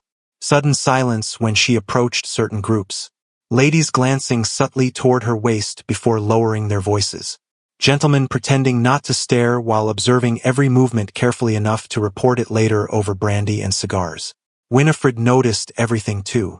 "Westmore arrived 20 minutes ago," she murmured softly. "Victoria is already here." Serafina's pulse tightened slightly. "Together?" No, Winifred's eyes sharpened. People like them rarely stand beside each other publicly. They prefer distance when destroying lives. The orchestra shifted into another arrangement. Nearby servants moved gracefully through the crowd carrying silver trays of champagne, while candlelight flashed endlessly across jewels, metals, and polished marble columns. The ballroom itself looked magnificent enough to belong inside a painting. That almost made the cruelty surrounding it feel worse. "Your Grace." Serafina turned smoothly toward the voice approaching from her left. Lady Penhest offered a curtsy elegant enough to disguise nothing beneath it. Her smile looked carefully sympathetic. "You are looking remarkably well this evening." "How kind. Marriage appears to suit you." Her gaze lowered almost imperceptibly before returning upward. "Some women truly do bloom unexpectedly." Winifred's expression chilled several degrees beside her. Serafina answered calmly. "And some women mistake curiosity for subtlety." A faint flush touched Lady Penhest's cheeks. "I only meant that London has worried for your health recently. London concerns itself with many things beyond its intelligence." Lady Penhest laughed lightly, though discomfort flickered across her features. "You sound very much like the Duke tonight. Then perhaps you should be nervous." Silence followed briefly. Then another woman approached. Then another. Within minutes Serafina found herself surrounded by silk gowns, perfume, and perfectly sharpened smiles disguised as concern. "We were devastated to hear about the stress you have endured lately. The newspapers have been dreadful. Though surely there is no truth to those vulgar rumors. People do become terribly imaginative regarding powerful families." Every sentence carried the same hidden blade beneath it. "Prove yourself. Defend yourself. Explain your child." Serafina maintained perfect composure because years of aristocratic humiliation had trained her survival instincts too well. Yet beneath the calm exterior, exhaustion slowly tightened through her chest. Lucien was not here. The ballroom knew it too. That made her vulnerable tonight in ways no title could fully shield. Across the room, movement near the grand staircase suddenly shifted the atmosphere. Lady Victoria Hollowmere descended into the ballroom dressed entirely in silver silk that shimmered like moonlight against fresh snow. Diamonds glittered through her dark hair while conversation visibly slowed around her arrival. She looked devastatingly beautiful. More importantly, she looked triumphant. Winifred's expression hardened instantly. "There she is." Victoria moved gracefully through the ballroom, accepting greetings with effortless charm before finally allowing her gaze to settle upon Serafina across the crowded floor. The smile that touched her mouth carried no warmth whatsoever. Serafina felt the challenge arrive from 30 feet away. Victoria approached slowly enough for nearby conversations to falter in anticipation. By the time she reached their group, half the surrounding ballroom had already begun listening without pretending otherwise. "Your Grace," Victoria said smoothly while lowering into a perfect curtsy. "How radiant motherhood appears upon you." Silence sharpened instantly around them. Serafina held the woman's gaze evenly. "Lady Hollowmere." Victoria straightened gracefully. "I was uncertain whether you would attend tonight. Disappointment does not suit you." "Oh no." Victoria's smile widened slightly. "Tonight promises many surprises." Winifred stepped subtly closer beside Serafina. "Careful, Victoria. Always." Victoria reached for a glass of champagne from a passing tray without looking away from Serafina. "Though I confess London has become terribly curious lately." Serafina remained still. London should seek hobbies less embarrassing. Soft laughter rippled through a few nearby listeners before fading again beneath tension. Victoria lifted her champagne lightly. "And yet curiosity persists." Her eyes drifted deliberately toward Serafina's waist before returning upward. "Particularly regarding timing." The ballroom seemed quieter suddenly. Even the orchestra sounded farther away now. Winifred's voice turned sharp enough to cut crystal. "You overstep." Victoria ignored her entirely. "People do wonder, Your Grace." Her tone remained almost conversational.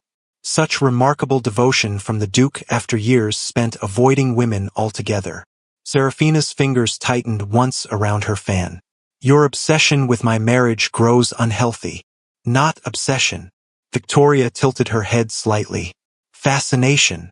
Her smile sharpened. After all, London spent years believing the Duke incapable of fathering children. Then suddenly an heir appears within months of marriage. The surrounding silence deepened visibly. Nearby guests were no longer pretending not to listen. Serafina felt the humiliation spreading outward through the ballroom in widening circles. Not loud. Worse. Elegant. Controlled. Public. Victoria stepped closer. "Naturally people ask questions. People without breeding often do," Winifred snapped. Victoria finally glanced toward the older Duchess. "Surely even you must admit the circumstances invite speculation." Then her eyes returned to Serafina fully. Perhaps the Duchess herself could finally ease society's concerns. Serafina's heartbeat tightened painfully. "I owe society nothing." "No." Victoria's voice softened almost sympathetically. "Then perhaps you owe the future Duke of Ravensshire clarity regarding his true father." The sentence landed like shattered glass across the ballroom. Silence followed instantly afterward. Complete. Brutal. Even the orchestra faltered for one terrible heartbeat before recovering again. Serafina felt every eye in the room turn fully toward her now. Heat climbed beneath her skin while humiliation struck hard enough to blur the edges of the candlelit ballroom for one disorienting second. Nobody moved. Nobody spoke. Victoria stood perfectly poised before her with champagne still balanced delicately between elegant fingers while aristocratic society held its collective breath waiting to witness whether the Duchess of Ravensshire would finally break.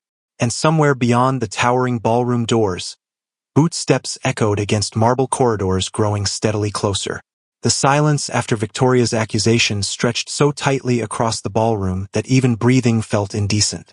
Hundreds of aristocrats stood frozen beneath the towering chandeliers while candlelight trembled across crystal glasses, jeweled gowns, and faces suddenly sharpened by scandal. Serafina remained perfectly still at the center of it all. Years ago she might have lowered her eyes beneath such cruelty. Years ago she might have felt herself shrinking beneath the weight of public humiliation designed so elegantly no one could openly condemn it. But now only one thought moved quietly through her mind. Lucien had been right. This was war. Victoria watched her carefully, waiting. The entire ballroom waited with her. One wrong movement. One flicker of visible pain. That was all society ever needed to feed itself for months. Winifred's expression had gone cold enough to frost marble. "You disgrace yourself," the Dowager Duchess said sharply. Victoria merely lifted one graceful shoulder. "I asked a reasonable question." "No," Winifred stepped forward. "You attempted a public execution." Soft murmurs spread faintly around the surrounding guests before vanishing again into tense silence. Victoria remained perfectly composed. "Surely the Duchess can answer for herself." Serafina finally spoke then. Quietly, calmly. "You mistake cruelty for courage, Lady Hollowmere." Victoria's smile sharpened. "And you mistake silence for innocence." Heat rose beneath Serafina's skin despite the winter air sweeping faintly through the enormous ballroom. Around them, noble families leaned subtly closer pretending fascination with champagne or music while missing absolutely nothing. Serafina understood the trap clearly now. If she defended herself emotionally, she appeared guilty. If she remained silent, society would interpret shame. Victoria had arranged the attack perfectly.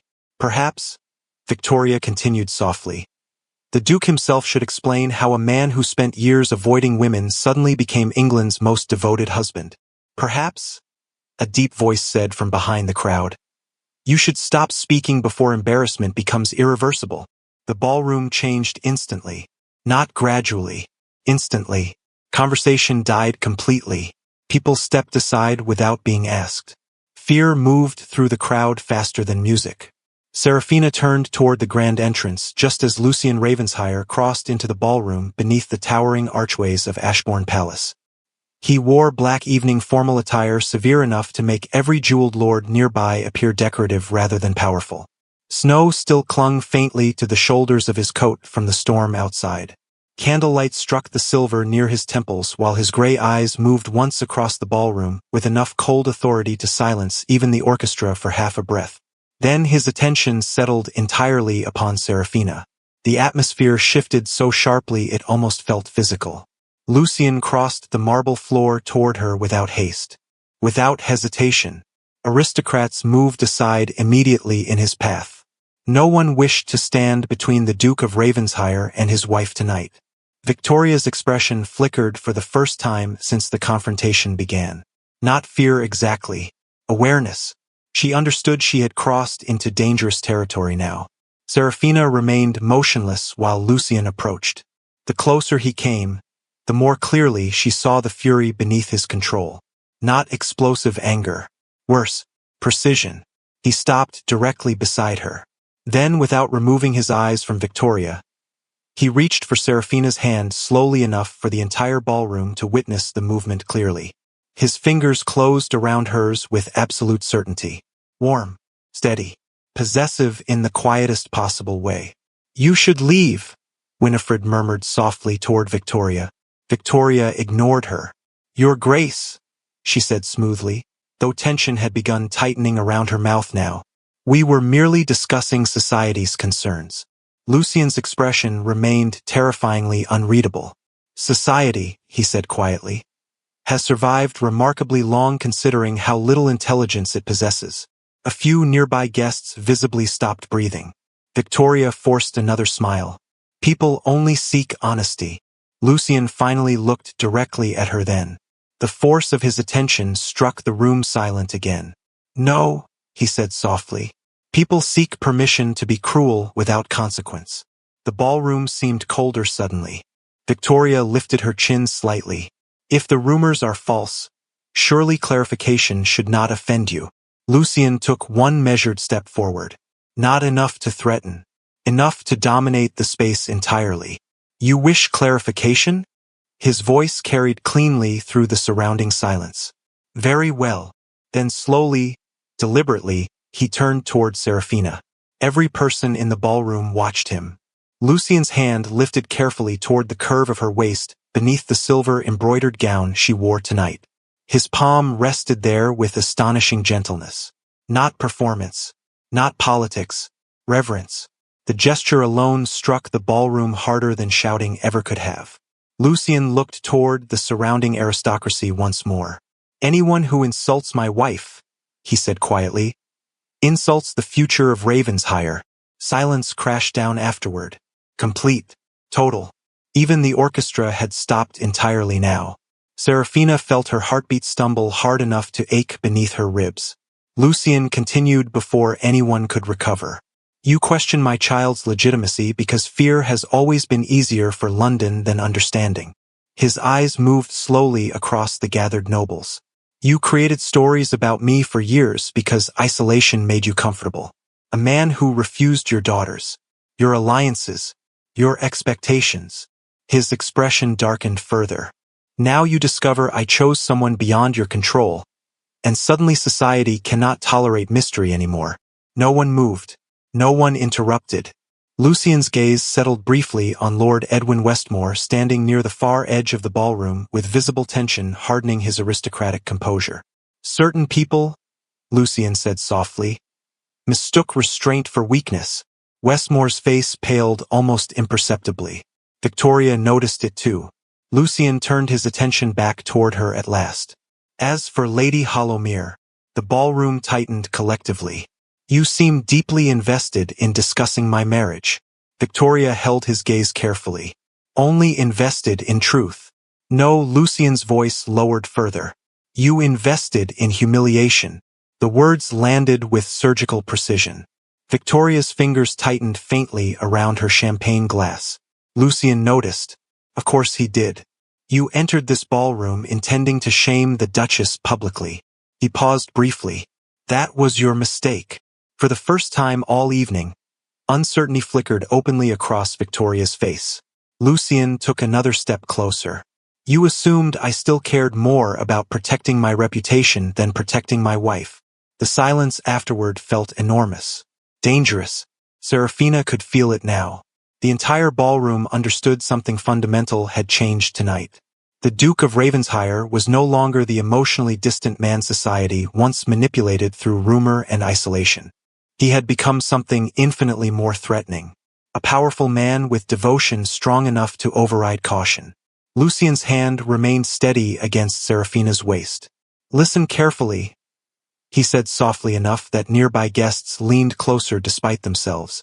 If another anonymous letter appears, if another newspaper questions my wife, if another aristocrat repeats gossip regarding my child, his gaze moved slowly across the crowd again. I will consider it a personal declaration of hostility against House Ravensshire. Fear rippled visibly through the surrounding nobles now. Real fear, because everyone present understood Lucien possessed enough wealth, influence, and political power to ruin lives without ever raising his voice. Victoria attempted recovery first. Surely even you cannot threaten all of London. Lucien looked at her with terrifying calm. Watch me. The answer settled over the ballroom like winter itself. Then his attention shifted downward toward Serafina at last. The fury in his expression softened instantly. Not completely. Enough. His thumb brushed lightly against her gloved hand once. Are you all right? The gentleness in the question nearly undid her more than the humiliation itself ever could have. Serafina nodded carefully. I am now. Something fragile flickered briefly in his eyes before cold restraint returned. Then Lucien looked beyond her shoulder toward the gathered aristocrats one final time. The evening is over, he said quietly. For anyone foolish enough to continue this conversation. No one challenged him. No one even tried. Because beneath the towering chandeliers of Ashbourne Palace, all of London had finally witnessed the truth hidden beneath years of rumors and silence. The Duke of Ravensshire was not incapable of love. That was the problem. He loved one woman enough to become dangerous for her. London changed within 48 hours of the royal ball. Not publicly. Aristocratic society rarely transformed loudly. Instead, invitations quietly disappeared. Newspapers altered their tone overnight. Gentlemen who once laughed too freely at Ravensshire rumors suddenly avoided discussing the Duke at all. Fear traveled elegantly through noble circles when enough money and power escorted it. Serafina watched the shift unfold from the tall windows of Ravensshire Manor, while pale winter sunlight spread weakly across the frozen estate grounds below. Snow still covered the gardens in untouched white drifts broken only by guards patrolling the outer paths with increased frequency. Lucien had doubled security again after the ball. She no longer argued about it. The library doors opened behind her. She turned immediately. Lucien entered carrying several documents beneath one arm while removing his gloves with the other hand. Exhaustion sharpened the severe lines of his face more each day now. Yet beneath the fatigue, something colder had settled into him since the ballroom confrontation. Resolve. You missed breakfast, Serafina said softly. Lucien crossed toward the fire without answering immediately. Westmore attempted withdrawing investments from 2 shipping companies this morning. And he discovered I purchased controlling interest last night. A flicker of dark satisfaction touched his expression briefly before vanishing. Serafina studied him carefully. Lucien. He should have chosen his enemies more intelligently. He placed the documents across the massive desk near the windows. By noon tomorrow, 3 of his financial partners will sever business ties entirely. Serafina felt unease tighten quietly through her chest. You are destroying him. No, Lucien glanced toward her while loosening the collar of his coat. I am educating him. She crossed slowly toward the desk. The papers spread across its polished surface revealed lists of shipping routes, political correspondences, and financial ledgers marked heavily in Lucien's handwriting. Names appeared repeatedly throughout the pages. Lords, ministers, banking families, aristocratic dynasties. This is not only about Westmore, she realized quietly. Lucien said nothing. That was answer enough. He reached for another document. Lord Penhist loses parliamentary support by the end of the week. Because his wife insulted me at the opera? Because he financed anonymous publications questioning my heir. His voice remained calm. Actions carry expense. Serafina stared at him in silence for several seconds. How many people are involved in this? Enough. Lucian. He finally looked directly at her then. You warned me London would not stop with gossip. His expression hardened slightly. You were correct. Candlelight flickered softly across the library while snow tapped lightly against the windows. The room smelled faintly of cedarwood, ink, and exhaustion. Serafina moved closer to the desk, her eyes catching another familiar name written sharply across one of the ledgers. Victoria Hollowmere. What are you doing to Victoria? She asked carefully. Lucian's jaw tightened once. Removing protection. Meaning, several families currently tolerate her behavior because she provides social leverage. He folded one letter with precise movements. That tolerance becomes expensive after today. Lucian. His eyes lifted toward her again. She humiliated my wife publicly while conspiring with men attempting to destroy my child before birth. The controlled fury beneath the words chilled the room more effectively than winter. What exactly would you prefer I do? Serafina opened her mouth, then closed it again, because the terrifying truth was she understood him. Not entirely, but enough. Every attack against her had changed something fundamental inside Lucian Ravensheyer. Society once believed him emotionally detached because he remained calm beneath insult. They had mistaken restraint for emptiness. Now the restraint was breaking, and powerful men rarely fractured safely. A knock interrupted the silence. Lucian's expression cooled instantly. Enter. Mr. Mercer stepped inside carrying another stack of correspondence sealed with dark wax. The Ravensheyer estate steward looked increasingly uneasy these days, as though even years of service had failed to prepare him for the Duke's current mood. Your Grace. He placed the letters carefully upon the desk. Additional reports from London. Lucian unfolded the first immediately while Mercer remained standing stiffly nearby.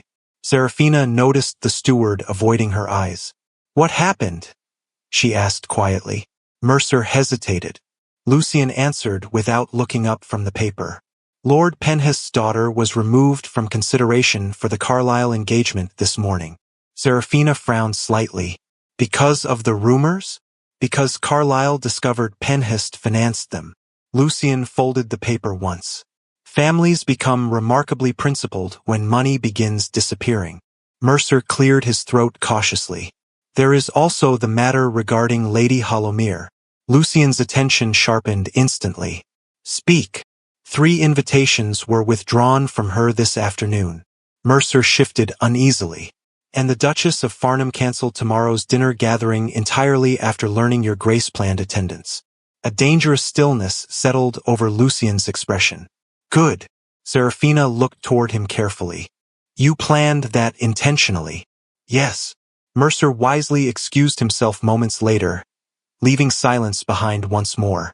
Lucian crossed toward the fireplace and finally removed his coat entirely before draping it across a nearby chair. The movement exposed how tired he truly looked. His shoulders remained tense even now, his posture rigid with constant vigilance.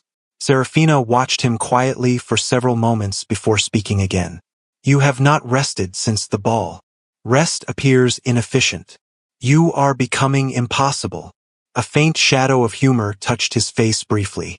That is hardly new. She moved toward him slowly. Lucian. His eyes softened immediately the moment she reached him.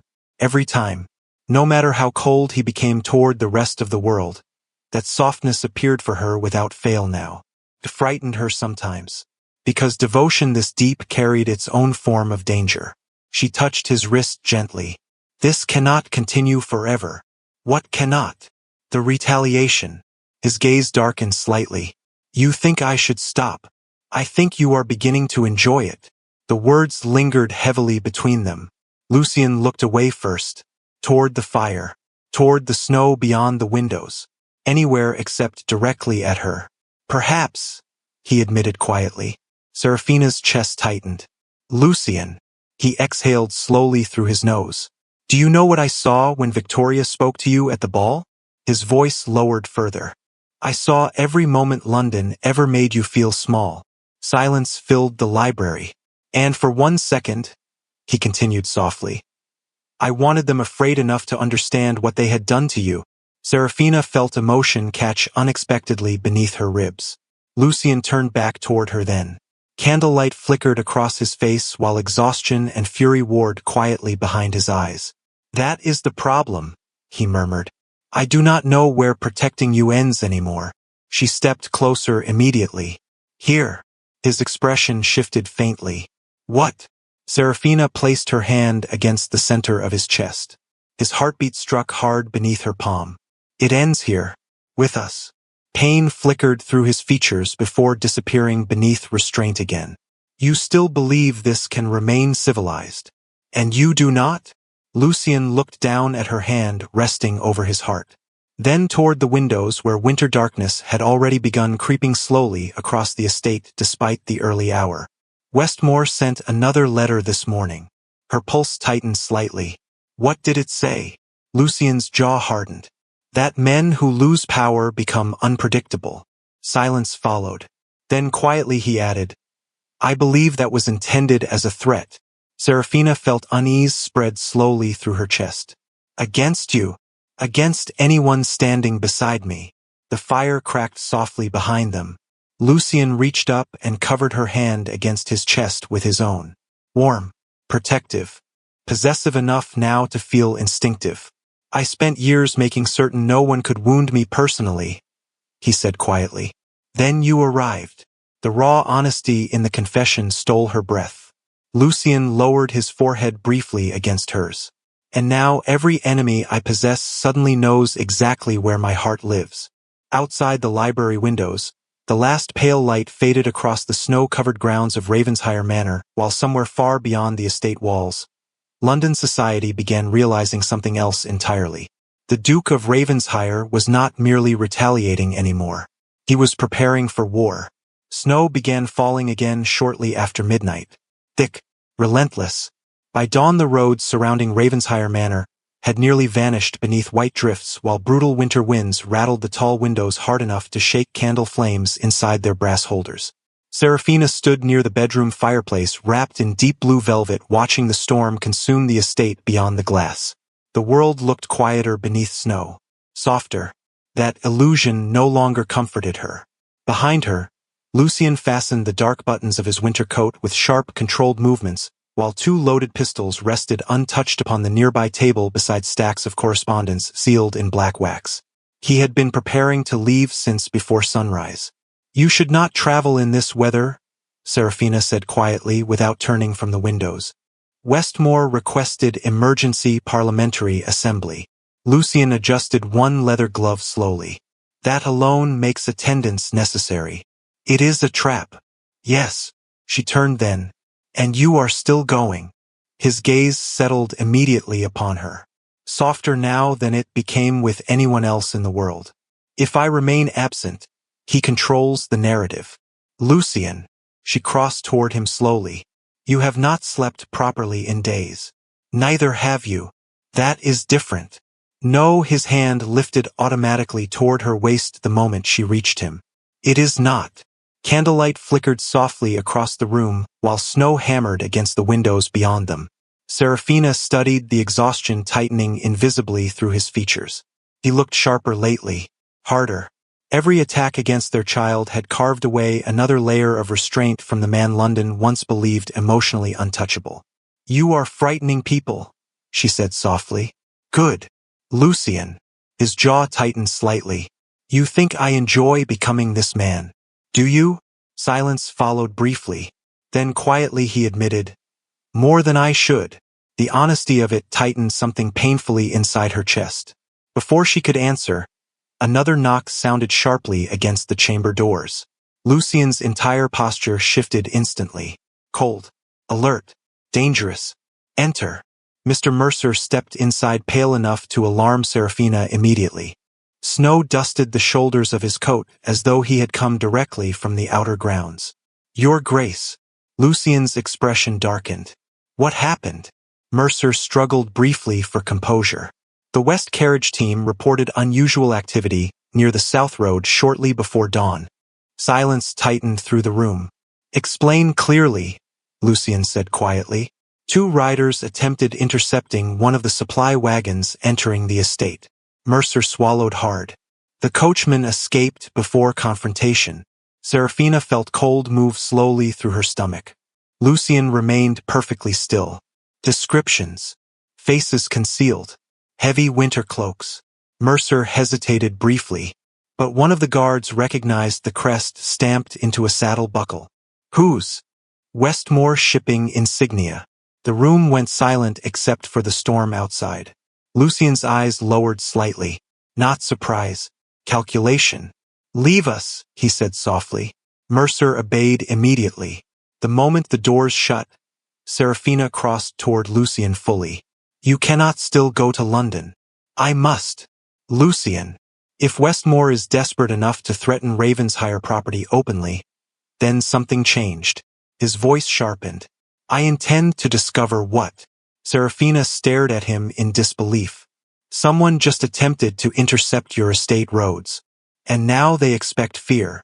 He reached for the heavy black coat draped across the chair. I will not reward that expectation. Frustration flashed suddenly through her chest. Must everything become war with you? Lucien froze briefly. Then slowly he turned back toward her. You think I wanted this? His voice lowered dangerously. You think I enjoy watching guards patrol outside your bedroom because half of London cannot tolerate the existence of our child? The raw fury beneath his restraint struck the room hard enough to silence her instantly. Lucien looked away at once afterward as though ashamed of losing control even briefly. I am sorry, he said quietly. No, Serafina stepped closer. Do not apologize for being afraid. Something flickered across his expression then. Brief, devastating. Fear. Real fear. The kind powerful men rarely allowed anyone to witness.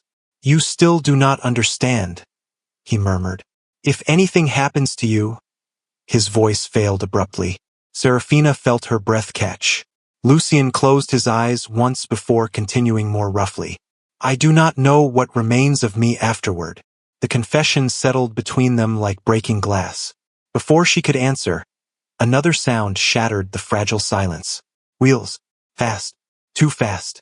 Both of them turned instantly toward the windows overlooking the front grounds. A carriage burst through the snowstorm toward Ravensshire Manor with reckless speed, while guards on horseback rode hard behind it shouting through the wind. Lucien crossed toward the windows immediately. What now? Serafina whispered. The carriage skidded violently across the snow-covered drive below before stopping near the front entrance. One of the Ravensshire guards leaped down first while another figure stumbled from the carriage wrapped heavily in dark wool and snow. That is Harris, Lucien said sharply. West carriage captain. Then the front entrance doors below burst open. Even from the second-floor windows they could hear shouting echoing through the grand entrance hall. Lucien was already moving toward the chamber doors. Stay here. Lucien. He stopped only long enough to look back once. Lock the doors behind me. Then he disappeared into the corridor with terrifying speed. Serafina followed despite his order. By the time she reached the upper gallery overlooking the entrance hall below, half the household staff had already gathered near the staircase while snow and freezing wind swept violently through the open front doors. Harris stood near the center of the marble floor, barely able to remain upright. Blood darkened one sleeve of his coat, though the injury itself appeared shallow.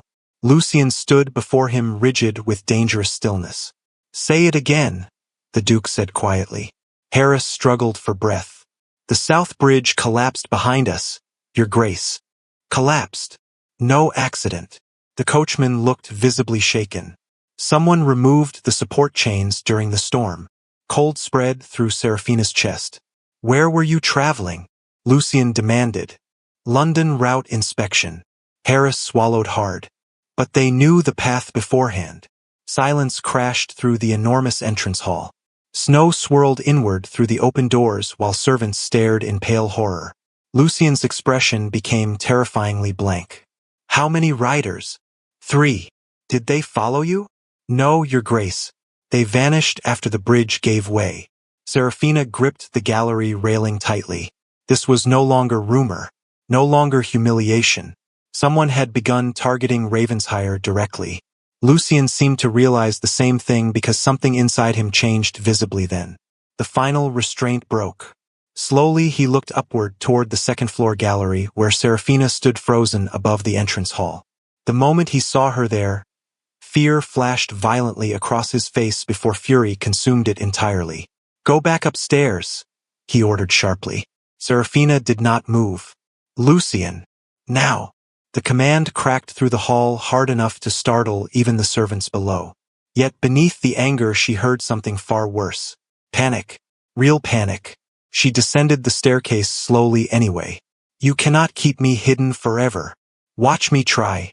His voice sounded rough now, fractured at the edges.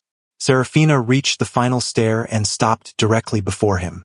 Snow melted across the marble floors around them while wind howled outside like something alive. "They are escalating because you are retaliating," she whispered. "And if I stop?" Lucien stepped closer suddenly. "Do you believe men willing to threaten my pregnant wife become merciful afterward?" Silence followed. No answer existed. Harris lowered his eyes instinctively as tension sharpened between them. Lucien turned away abruptly and dragged one hand through his dark hair with visible exhaustion. Then, unexpectedly, his control shattered completely. "I cannot lose you." The words escaped him raw enough to silence the entire hall. Serafina's breath caught sharply. Lucien looked horrified by his own honesty. Yet he continued anyway because fear had finally become stronger than pride. "Do you understand?" His voice roughened further. "You are not merely my wife anymore." His eyes lifted toward her again. Gray. Haunted. Devoted beyond reason now. "You are my heart walking outside my body." The storm outside seemed to disappear entirely for one impossible moment. Serafina stared at him while emotion rose painfully into her throat. Lucien crossed the final distance between them and pulled her carefully against him despite the watching servants surrounding the hall. One hand cradled the back of her head while the other settled protectively across the small curve of her stomach beneath the velvet gown. The gesture looked instinctive now. Permanent. "I would burn every title in England before I let them touch you," he whispered against her hair. Then suddenly Serafina felt it. Sharp, sudden, low across her abdomen. Pain. Her breath caught involuntarily. Lucien felt the shift instantly. His entire body went rigid. Serafina. Another wave hit stronger this time. Not overwhelming, but wrong. Too early. Too sharp. She gripped his coat instinctively. Lucien's face drained of all color. "Get Dr. Pembroke," he said quietly. Nobody moved fast enough. "Now!" The command thundered through Ravensheim Manor while snow raged outside and fear finally entered the eyes of the Duke of Ravensheim for real.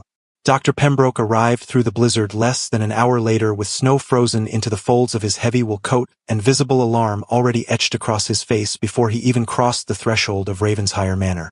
The moment he entered the upstairs corridor outside the Duchess's chambers, Lucien intercepted him personally. Candlelight flickered against dark paneled walls while servants rushed quietly through the hall carrying steaming water, linens, and fresh lamps beneath the crushing weight of tension filling the estate. "Tell me exactly what happened," the physician demanded while removing his gloves quickly. Lucien's expression looked carved from winter itself. Sharp abdominal pain. Sudden onset. Bleeding. No fever. "No." Dr. Pembroke nodded once and moved toward the bedroom doors immediately. Then he paused. "Your Grace." Lucien's eyes lifted sharply. "You must remain calm." A terrible silence followed, because both men understood the problem instantly. The Duke of Ravensheim had not been calm for weeks. He had been surviving on fury and fear sharpened into discipline. And now the woman carrying his child was in pain because someone had finally pushed him beyond control entirely. Lucien stepped aside without another word. Inside the bedchamber, the atmosphere glowed warm beneath dozens of candles, despite the storm raging beyond the windows. Snow hammered endlessly against the glass while the fire roared high enough to chase winter from the room itself. Serafina rested against the pillows, breathing carefully through another wave of discomfort, while Clara adjusted blankets near the foot of the bed with trembling hands. The moment Lucien entered behind the physician, Serafina looked toward him immediately. Not Dr. Pembroke. Him. That alone nearly destroyed what remained of his restraint. He crossed the room at once. "I am here." Her fingers found his instantly, cold, slightly shaking now despite all her efforts to remain composed. Dr. Pembroke moved toward the bedside. "Your Grace, I must examine the Duchess." Lucien did not release her hand. The physician wisely chose not to mention it. Several long minutes followed while wind screamed through the storm outside and tension thickened unbearably inside the chamber. Lucien remained seated beside the bed without moving except to tighten his grip each time pain crossed Serafina's face. He looked terrifyingly still, not calm, a man holding himself together through force alone. Finally, Dr. Pembroke stepped back slowly. Silence swallowed the room immediately. "Well?" Lucien asked quietly. The physician exhaled carefully. "The child still appears stable." Lucien closed his eyes once. Briefly. Relief struck visibly through him hard enough to weaken the rigid line of his shoulders for one impossible second. "However," Dr. Pembroke continued cautiously, "the Duchess must avoid further stress immediately." His gaze sharpened meaningfully toward Lucien. "No travel. No public gatherings. No emotional distress." A humorless laugh nearly escaped Lucien then. "You ask for miracles. I ask for survival." The physician's tone hardened unexpectedly. "Your Grace, her body cannot endure prolonged fear without consequence." Silence crashed heavily through the room afterward. Serafina watched Lucien carefully. He looked away first. Dr. Pembroke gathered several folded cloths from the nearby table. "I will prepare calming tinctures and remain at Ravensheim Manor through the storm." He glanced once toward the windows rattling beneath violent wind. "No one is leaving this estate tonight regardless." Moments later the physician and servants withdrew quietly, leaving only candlelight, storm winds, and the terrible intimacy of fear behind. Lucien remained seated beside the bed without speaking. Serafina studied him silently for several seconds before finally whispering, "Lucien." He lifted his eyes immediately, gray, exhausted, haunted now. "Do not look at me like that." "Like what?" "As though I am slipping away." Pain crossed his face openly then. "You nearly did." Her chest tightened softly. Lucien lowered his head briefly while still holding her hand against the blankets. "I should have ended this weeks ago." "Ended what?" "Everything." His voice roughened. "Westmore, Hollowmere, the rumors, the attacks." Candlelight trembled faintly across his expression. "I kept believing I could control escalation." "Lucien." He looked toward her again with devastating honesty. "I was wrong." Silence filled the room while snow buried the world outside deeper beneath white darkness. Serafina reached carefully toward his face. Her fingers brushed the tension near his jaw softly enough to stop his breathing for half a heartbeat. "This is not your fault. Everything threatening you became my fault the moment I failed to protect you properly. You cannot fight every enemy in England. Watch me." The answer came instantly again. Yet this time exhaustion broke through the fury underneath it. Serafina saw it clearly now. Lucien was unraveling quietly beneath the weight of loving people he could not fully shield. She shifted slightly against the pillows despite his immediate concern. "Lucien, do not move. I am fine. You frightened me." The raw honesty in the words silenced her briefly. Lucien leaned forward suddenly and pressed his forehead carefully against the back of her hand still resting within his grasp. The gesture looked painfully intimate beneath the candlelight. Vulnerable in ways the Duke of Ravensheim never allowed himself to appear before anyone else alive. "I spent years convincing myself attachment was weakness," he whispered quietly. "Then you smiled at me once across a ballroom and ruined my entire life." A soft breath escaped her somewhere between laughter and tears. Lucien closed his eyes briefly. "I cannot survive losing you." Before she could answer, another sharp pain tightened low across her abdomen. Stronger this time. Serafina inhaled sharply despite herself. Lucien's head lifted instantly. "Serafina." She tried to steady her breathing. "It is all right." No, fear entered his voice immediately. No, it is not. He stood so quickly the chair beside the bed scraped sharply against the floorboards. Pembroke! The physician returned moments later carrying fresh linens and another servant behind him with steaming water. Tension exploded through the chamber instantly afterward. Hours blurred together beneath storm winds and candlelight. The pain worsened gradually despite every effort to stop it.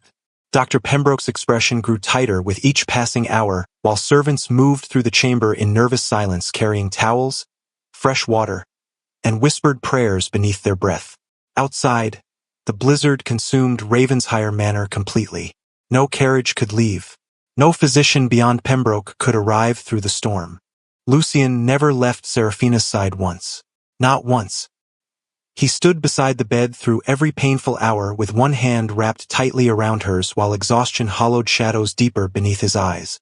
Sometimes he whispered quietly to her between contractions. Sometimes he simply watched her with helpless terror, hidden badly beneath restraint. Near midnight, another wave of pain struck hard enough to force a broken sound from Seraphina before she could hide it.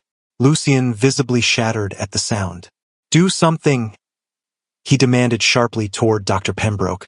"I am doing everything possible." "Then do more." "Lucian." Seraphina's voice barely rose above a whisper. He turned back immediately. She reached weakly toward him. "Come here." He obeyed without hesitation. She touched his face gently despite trembling fingers. "You are frightening everyone." "Good." But his voice cracked slightly around the word now. Seraphina looked at him carefully beneath the golden candlelight. The feared Duke of Ravensshire looked utterly devastated. Hair disordered. Coat discarded hours ago. Sleeves rolled carelessly upward. Gray eyes filled with terror he no longer possessed strength to conceal. "Listen to me," she whispered softly. "I need you calm." Lucian swallowed hard. "I am trying." That nearly undid her more than the pain itself. Suddenly Dr. Pembroke stepped forward quickly. "Your Grace." Lucian looked up instantly. "What?" The physician's expression shifted. Not fear this time. Shock. Then slowly relief. "The child is coming." Everything changed afterward. The chamber erupted into controlled chaos beneath flickering candlelight and storm winds battering the windows, while servants hurried through the room carrying blankets, heated water, and fresh linens. Lucian never released Seraphina's hand once through any of it. Not once. Hours later, just before dawn finally began softening the edges of the storm outside, a newborn cry pierced through Ravensshire Manor for the first time. Silence followed immediately afterward. Strange, breathless, sacred. Lucian froze beside the bed, completely motionless. Dr. Pembroke wrapped the infant carefully before turning toward them with visible astonishment still lingering across his features. "Your Grace," the physician said softly. "A son." Lucian stared at the child as though language itself had abandoned him. Then slowly Dr. Pembroke placed the infant into Seraphina's arms beneath the warm candlelight. The baby's tiny hand curled instinctively against the velvet blanket, while dark hair already visible beneath the soft fabric caught the flickering gold light. Lucian stepped closer. One step, then another. Seraphina looked up at him quietly. "He has your eyes." Lucian finally looked down fully at his son. At the unmistakable Ravensshire features already visible despite the child being only moments old. Silence consumed him entirely. Then suddenly Seraphina saw it. Moisture gathering in the eyes of the man London once called cold beyond human feeling. Lucian lowered himself slowly beside the bed while staring at the child as though the entire world had shifted beneath his feet. His voice failed once before finally emerging rough with emotion. "He is real." The vulnerability inside those 3 words shattered something fragile inside her chest. Lucian reached out carefully toward the infant with hands that had never trembled during political war, public scandal, or threats from powerful enemies. Yet now his fingers shook visibly. "May I?" Seraphina nodded softly. Lucian took his son into his arms with terrifying gentleness. Then finally the Duke of Ravensshire broke completely. One tear escaped before he could stop it. Then another. He bowed his head over the child while candlelight flickered around him and storm winds faded slowly beyond the windows of Ravensshire Manor. Mine, he whispered brokenly. You are both mine. Spring arrived late across London that year. Snow lingered stubbornly along shaded streets long after winter should have surrendered. And yet by the first week of April the city had transformed once more into silk, chandeliers, polished carriages, and aristocratic smiles sharp enough to wound. Ashbourne Palace glittered beneath thousands of candles during the Royal Spring Assembly, while noble families filled the enormous ballroom dressed in pale satin, military dress coats, diamonds, and carefully repaired reputations. Music drifted through the palace beneath painted ceilings while servants moved elegantly between guests carrying silver trays overflowing with crystal glasses and fresh roses imported from France. Yet despite the splendor surrounding them, an uneasy tension lingered beneath every conversation tonight. Because for the first time since the winter scandal, the Duke and Duchess of Ravensshire had returned publicly to society. You are staring at the doors, Winifred murmured softly beside Lady Penhist near the ballroom staircase.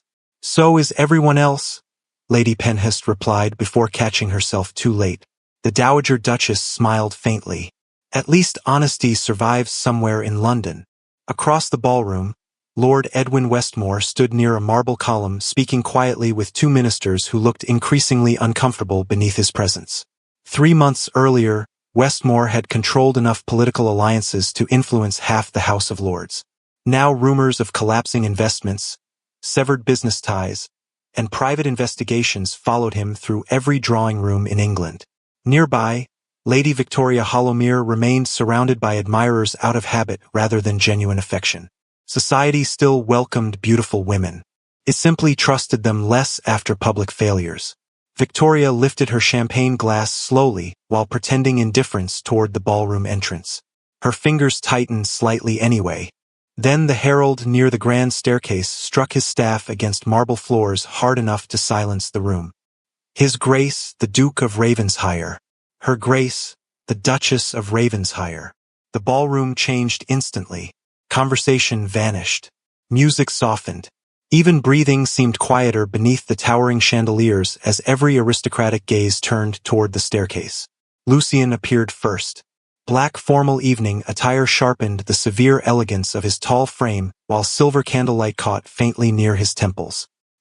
He descended the staircase slowly with one gloved hand resting protectively at the small of Seraphina's back. Not possessive for show. Protective by instinct now. Always by instinct now. Seraphina moved beside him beneath the sea of candlelight wearing deep ivory silk embroidered with silver thread that shimmered softly each time she stepped across the marble stairs. Yet it was not the gown that silenced London tonight. It was the child in her arms. Wrapped carefully in pale silver blankets trimmed with Ravensshire black, the infant slept peacefully against her chest entirely unaware that his existence had nearly started a political war before he ever opened his eyes. Lucian's son. The future Duke of Ravensshire, and unmistakably so. Even from across the ballroom, the resemblance could not be denied. Dark hair, gray eyes, the sharp line of the Ravensshire jaw already visible despite infancy. Silence spread outward through Ashbourne Palace like a living thing. Seraphina felt every stare settle upon them, while Lucian guided her carefully down the final staircase step. Yet tonight the humiliation felt different. Because nobody looked at her with pity anymore. They looked at her with realization. The Duke of Ravensshire had not merely chosen his wife. He had built his entire world around her. God help us, someone whispered faintly near the orchestra balcony. The child looks exactly like him. Winifred smiled into her champagne glass. That must be terribly inconvenient for half of Parliament. Lucian crossed the ballroom beside Seraphina with calm authority while aristocrats moved aside automatically in their path. No whispers followed now. No mocking glances. Only careful silence sharpened by memory. People remembered the winter ball. They remembered what happened to families who questioned the Ravensshire heir publicly. Fear remained an excellent teacher among the aristocracy. Victoria Hollowmere watched them approach from across the ballroom with perfect stillness frozen into every elegant line of her body. Seraphina met her gaze calmly. Victoria looked away first. That alone nearly stunned the surrounding nobles more than the child himself. Lucian noticed too. Of course he did. Remarkable, he murmured quietly beside Seraphina. London finally discovered self-preservation. A soft breath escaped somewhere between amusement and disbelief. Lucien's hand tightened slightly against her back at the sound. They stopped near the center of the ballroom beneath the largest chandelier while nobles gathered cautiously around them. Congratulations followed. Curtsies. Respectful bows. Smiles sharpened carefully into politeness now that the political tide had shifted completely. Lord Penhest bowed stiffly. Your Grace, the child is magnificent. Lucien regarded him coolly. You should remember that sentence the next time your wife mistakes gossip for conversation. Penhest visibly paled. Of course, Your Grace. Nearby, Lady Penhest nearly stopped breathing altogether. Seraphina almost pitied her. Almost. Then another figure approached slowly through the crowd. Victoria Hollowmere. Candlelight flashed against the silver embroidery of her gown, while the ballroom subtly quieted once more in anticipation. Victoria stopped several feet before them and lowered into a graceful curtsy toward Seraphina. Your Grace. Seraphina held her gaze evenly. Lady Hollowmere. Victoria's eyes moved briefly toward the child sleeping peacefully against the silver blankets. For the first time since Seraphina met her, uncertainty touched the beautiful woman's composure openly. He resembles his father remarkably. Lucien's expression remained perfectly unreadable. You sound disappointed. A faint flush rose beneath Victoria's carefully controlled smile. Not disappointed. Corrected. Silence lingered briefly afterward. Then unexpectedly Victoria looked toward Seraphina fully. I owe you an apology. Nearby aristocrats froze visibly. Public apologies among the nobility were rarer than mercy. Seraphina remained calm despite the shock rippling quietly through the ballroom around them. Victoria continued carefully. I mistook your silence for fragility. Her eyes flickered once toward Lucien. That was unwise. Lucien said nothing. Somehow that frightened Victoria more than anger ever could have. Seraphina studied the woman for several long seconds before finally answering softly. Yes, it was. Victoria accepted the response with remarkable grace considering the audience surrounding them. Then she lowered her head once more and retreated into the crowd beneath hundreds of astonished stares. You enjoyed that, Lucien murmured quietly. Seraphina glanced up at him. A little. The corner of his mouth almost moved. Almost. Music swelled again gradually across the ballroom as society finally exhaled after months of tension, scandal, fear, and speculation. Yet something fundamental had shifted permanently tonight. The Duchess of Ravensshire no longer stood alone in shadowed corners while London whispered around her. She stood at the center of the ballroom with the most powerful duke in England beside her and his heir sleeping safely in her arms. Lucien lowered his gaze toward his son for one brief moment before looking back toward the glittering ballroom surrounding them. They are staring again, Seraphina whispered softly. Let them. His voice deepened quietly. I want London to remember exactly who belongs to Ravensshire. Warmth spread slowly through her chest while candlelight danced across marble floors and crystal chandeliers above them. Around the ballroom, noble families continued watching the Duke of Ravensshire carefully, still cautiously, still slightly afraid. But now something else existed beneath that fear. Understanding. Because after all the rumors, all the humiliation, and all the whispered cruelty, London had finally learned the truth hidden beneath Lucien Ravenshire's cold reputation. The most dangerous thing about the Duke of Ravensshire had never been his power. It was the depth of his devotion once someone finally became worthy of it. Lucien's fingers brushed lightly against Seraphina's gloved hand before intertwining with hers completely beneath the candlelight. Are you tired? He asked quietly. No, she looked toward him softly. Are you?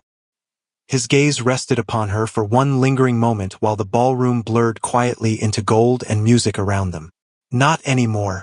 Then the orchestra began another waltz beneath the towering chandeliers of Ashbourne Palace, while the future of House Ravensshire slept peacefully in his mother's arms, and all of London watched the feared Duke of Ravensshire look at his wife like she owned his soul.